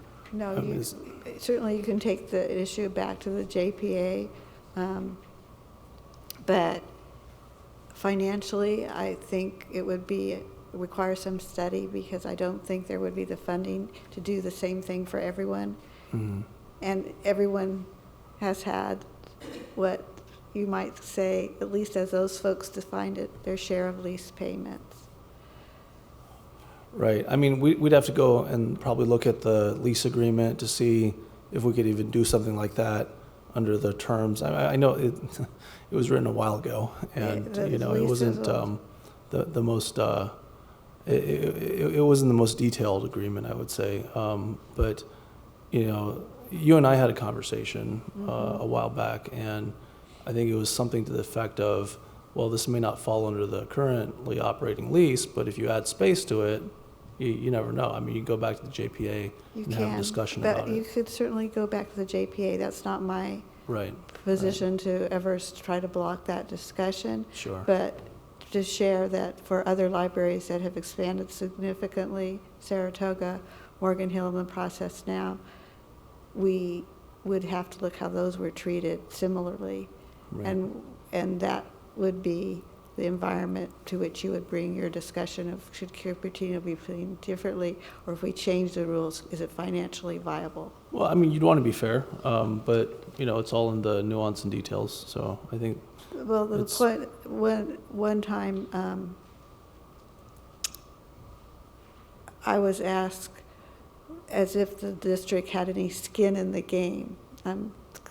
Mr. Sinks isn't here right now, but that was what he asked, and I had to kind of understand what he meant. But I think to remember that we are on the hook and obligated for not only all operational expenses, but the maintenance of the building, including the roof, the HVAC system.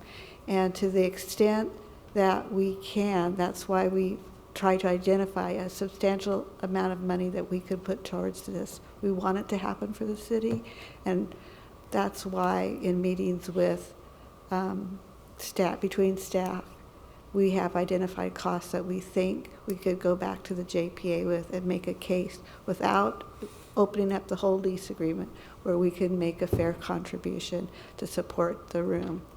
Right, and you also have potential, design dollars to help Yes. out with as well.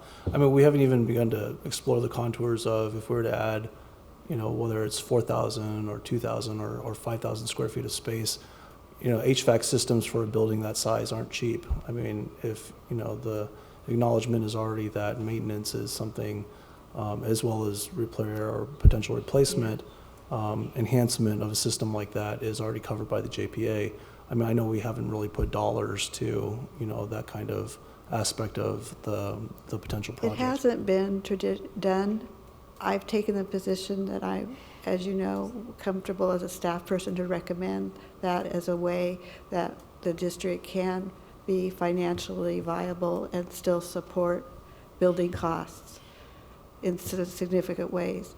For example, the audiovisual systems that we put in the libraries are in excess of $200,000. They're first-class systems. That's something we can do. We're authorized to do as a staff. That's why I could safely say that, and furniture, and then those kinds of things that we would maintain normally, like the HVAC, new carpeting. We think those are areas where we could make the case as a staff to the JPA that would be a way to support cities' initiatives to improve their physical plants. Right. So I think all those costs are going to be considered soft costs.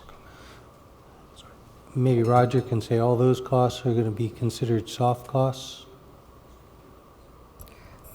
Not necessarily. Okay. I'm changing my name to Roger Okay. in answering your question. The library has agreed to fund a number of different things. Fixtures, furniture, and equipment is one category. They've agreed to contribute toward finishes, such as carpeting and paint. And there's another category, design, a portion of the design cost. So the design cost would be considered soft cost, and the other items would not. So all of those costs are not necessarily captured accurately in our cost estimate right now in terms of the identified library contribution. Yeah. So, I really want to be fair to all the residents, that it's their tax money. And so if the library district just doesn't hear a little bit here, just saying that to the greatest extent, right now, I think the number was 2.3 million over what we already allocated. And if we could understand better at some point in time how much of that would in fact be possible to offset with those costs being covered, how much is that then leave us, the residents, on the hook for? Because right now we just see a number of, is it 2.7 million? It's 2.7. 2.7 million. I'd like to have a better idea of what that is.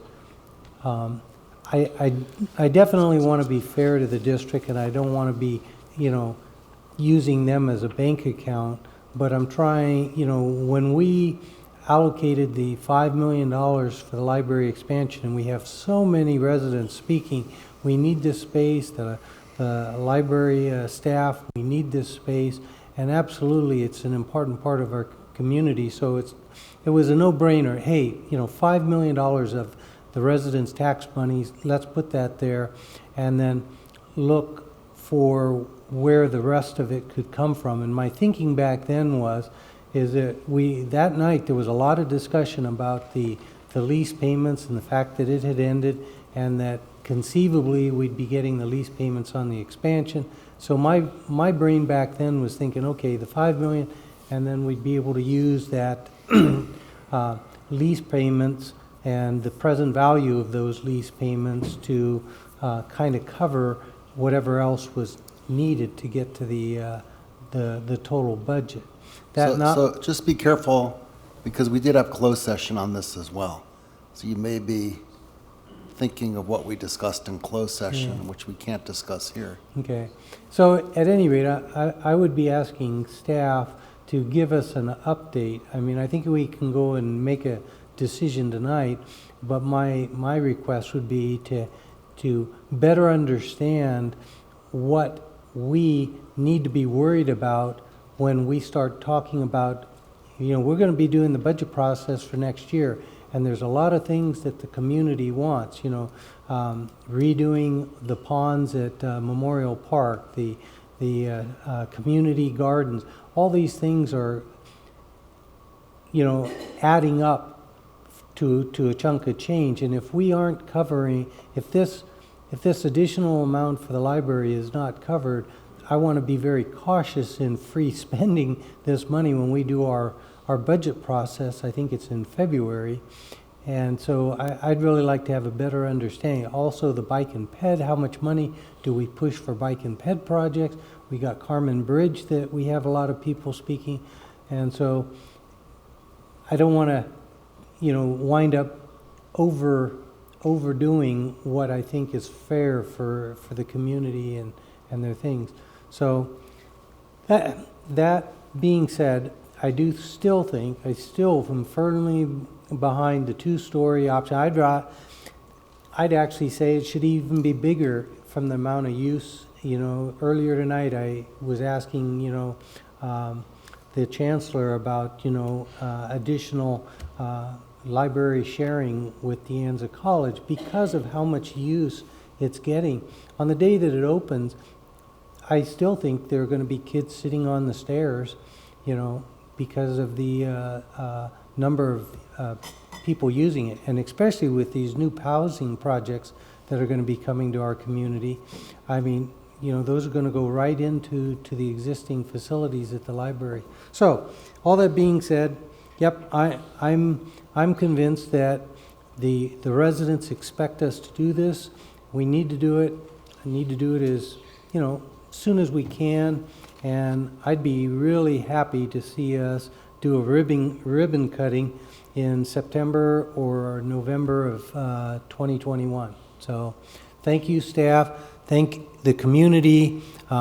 Henry and his associates, fantastic. I really hope staff will further utilize the abilities of Henry and his staff. I mean, they are very skilled. I mean, I've met with Henry twice. The ideas and the things, I mean, talking engineer to engineer, we understand each other, and him and his associates have a lot that they are willing to contribute and offer. It's really up to city staff to say, yes, come, or, not take advantage of that. So I would really ask staff to maximize it. It's only a win situation, and if there are things that, it doesn't quite fit with our thoughts, great, nothing lost, but try and take advantage of that. And that may help with this additional $3 million in terms of saving some of that and finding ways to lower some costs. So thank you, Henry. Really appreciate it. Thank you. Okay. Oh, I thought you already went. Sorry. No, Okay. I said you have a long list. Councilman Sinks will be very short.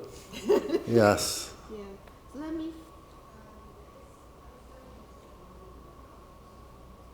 So I'll start with a question about the budget part.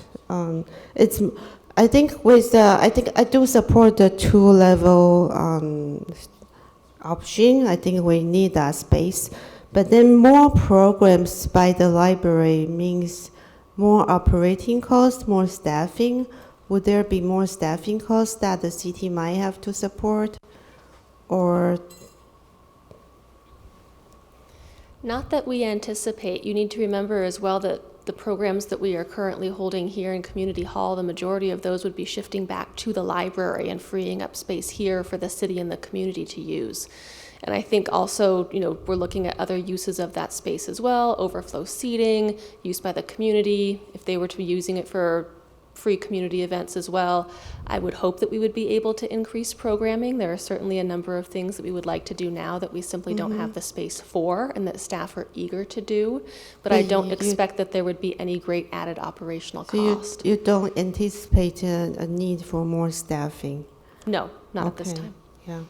And so can we look at the these? So now I'd like to make some comments on the design.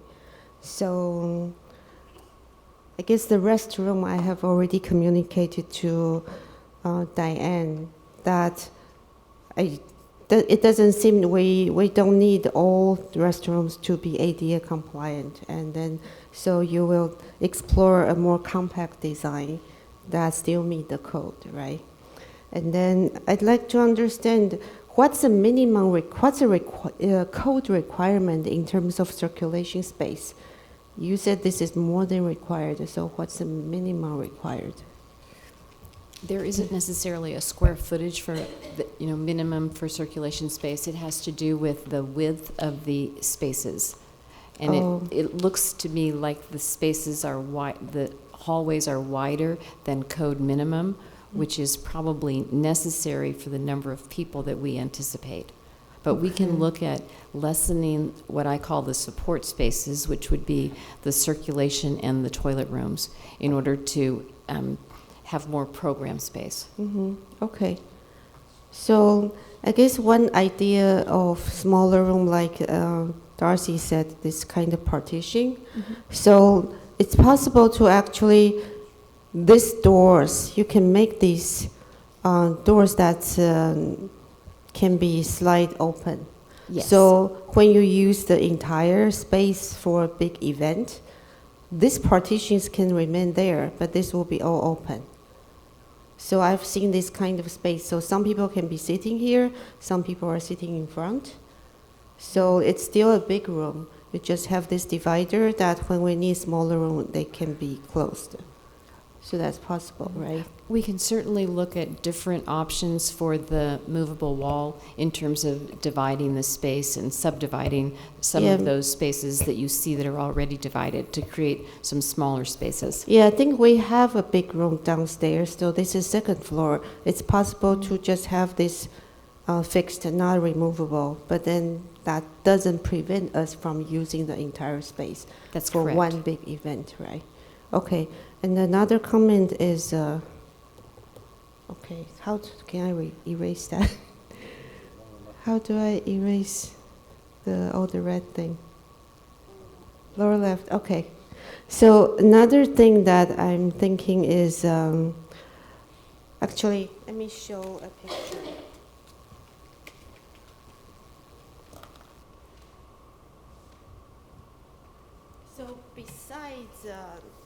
So besides those, that meeting note, I'm hoping to also have this kind of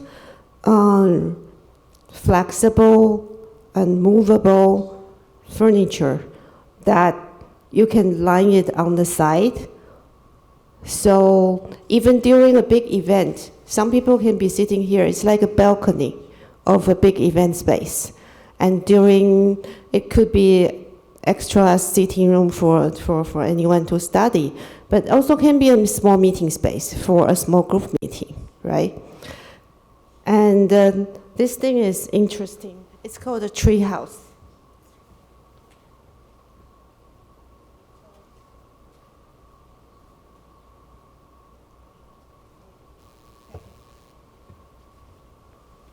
So this is another design.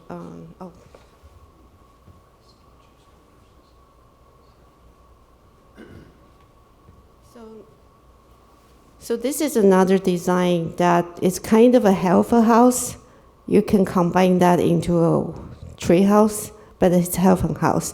So I'm thinking also this might be a good space for special need children, so that we would actually have an inclusive space. They can be in here, be quiet, still in the library. So that's something I hope the design firm can consider. But this is a movable furniture. Maybe the library district can fund this furniture, right? That's possible, right? This is furniture, not a building. We can fund things that aren't fixed. Yes. Yeah. Okay, can I get that second floor plan? So I'm envisioning that maybe these things can be like on the side of the room normally, and then people can sit there during an event. People can still sit there, and you can move around if necessary. So that's an idea. Another thing for this first, can you show me the area view of the library?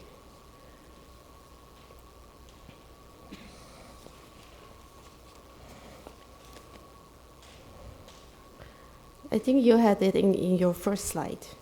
There was a very nice area, yes. So this is the area view. So I was talking, the new addition would be some added here, right?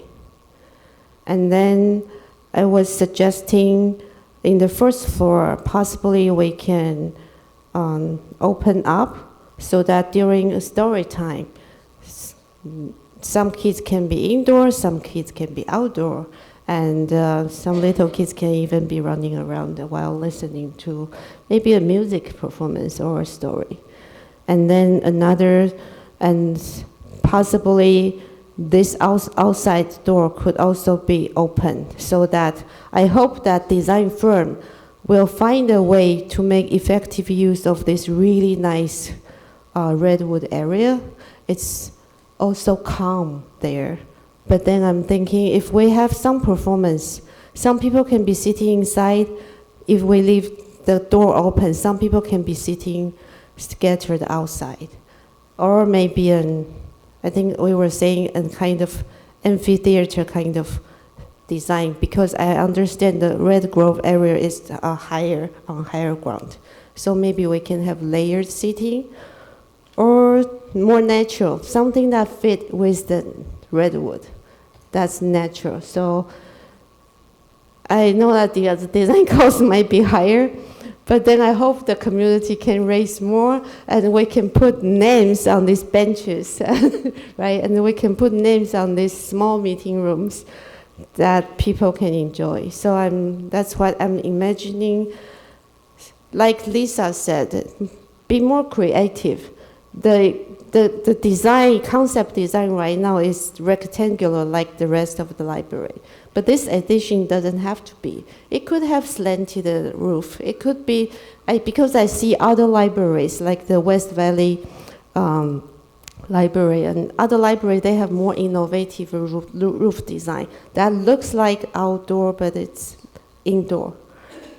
So we have a chance to make this, that's not rectangular like the rest of the building. It doesn't have to use steel. It could be, it just need to be,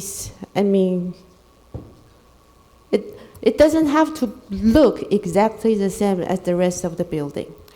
That's correct. The addition does not have to look like the rest of the building in terms of the exterior cladding, colors, and materials. However, the structure of the building is steel, so the expansion area will have to be a steel structure so that it functions as a unit in case of an earthquake.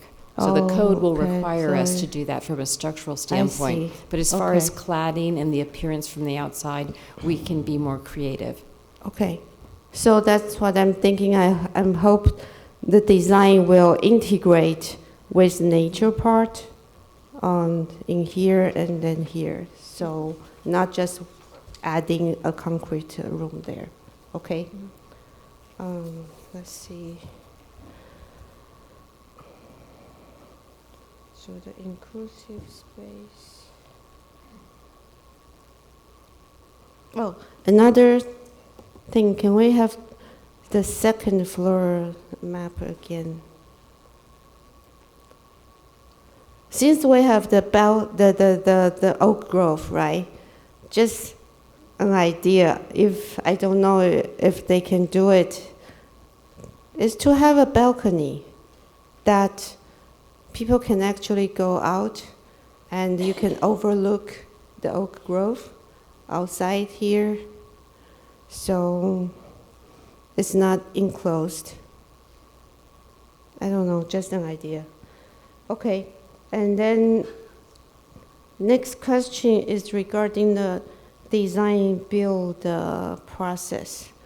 I think I expressed the concerns to you. I understand that for this project, design build makes more sense. However, since we will prepare a bridging document, which is about 35% of the design, and people will be bidding on that design, and then the fix of the design is fixed, like say $8 million, and they have this 35 design. The other 65, it's all negotiated. We keep talking advantages we can negotiate. However, this disadvantage is also, if we have a weak negotiator, the design firm can tell us, oh, we can do that under $8 million, so we have to cut this, we have to cut that. So whether we will have a strong negotiator to really get us the most value, that's because they already know it's $8 million. And they can say, oh, your bridging document is 35% did not include the balcony. To include that, you'll have to add this, you'll have to cut this. So eventually, I'm not sure if we are actually getting the $8 million value. It really depends on whether we have a very good negotiator who can negotiate the best value. So who will be negotiating from the city? Well, we're going to assemble, between the architect who will be the design build facilitator, the construction manager who will be also versed in design build, and your city staff. I mean, that will be who sets the tone for negotiations. So, but then my understanding is we will hire a 3-year limited term project operator. Would this person be in charge of negotiating? No, there'll be more of a support role, that position. That's an existing position, but it'd be a support role. So no, they wouldn't be taking the lead in this. So how can we ensure that we get the best value out of the negotiation, not them? Well, and also when you negotiate, someone wins, someone. Well, and the hiring of the professional cost estimator who has prepared these preliminary estimates, that will be further refined too. So we're going to go in with good understanding of what our costs are for what we're asking for. Mm-hmm. So that's a good point to negotiate from. And to answer your question in regards to who would be negotiating, I would envision that it would be the city manager, myself, and our public works director with the support of the consultants that we hire, so that we'd have a very strong team entering into those negotiations. Okay. So, I think so. Oh, so how much was the donation amount we got for the old library? That was about $20 million on the ballot. What's the total construction cost? What's the total construction cost, and how much did the city get from donation? Any idea? I don't have those numbers handy. I could find that out though. Okay. So yeah, I think someone made a really good point. If we have a really good design feature that can attract donors to put their name there, then if that should be one of the elements the design firm can propose. Or maybe I think the city should consider hire a consultant to do the fundraising. Well, no, Well, you're not going to make millions of dollars from selling tiles. that kind of we thing. might need a professional. Well, the Library Foundation has the budget for that. So Okay. I'm going to bring forward a motion. I'm Okay. taking into account all of your elements. This is based upon the language provided in the report and on the agenda, but with modifications based upon what we've discussed tonight. I move that City Council, 1, select the two-story conceptual design provided in the staff report accompanying this agenda item 16 with the following additional elements of A, further partitioning off the second-story spaces of the divided program room into meeting-oriented subspaces. B, opportunities for fundraising within the physical design. C, potential redesign of the restrooms.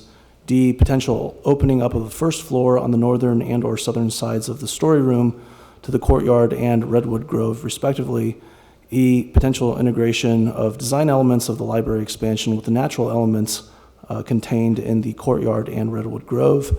F, a potential balcony on the second story. 2, second part of the motion, further for the two-story conceptual design, A, authorize use of a design-build project delivery method using best value selection, assuming design-build is determined to be feasible. B, approve Resolution 19-138, executing a loan agreement of up to $3 million from the general fund to capital fund for the library room expansion.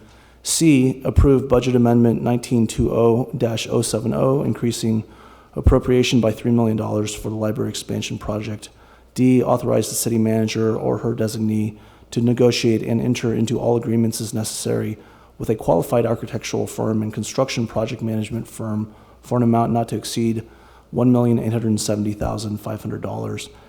And 3, for staffing, authorize transfer of a 3-year limited project manager, a limited term project manager in the Department of Public Works from the City Hall project to the library expansion project. And that is my motion. Okay, second.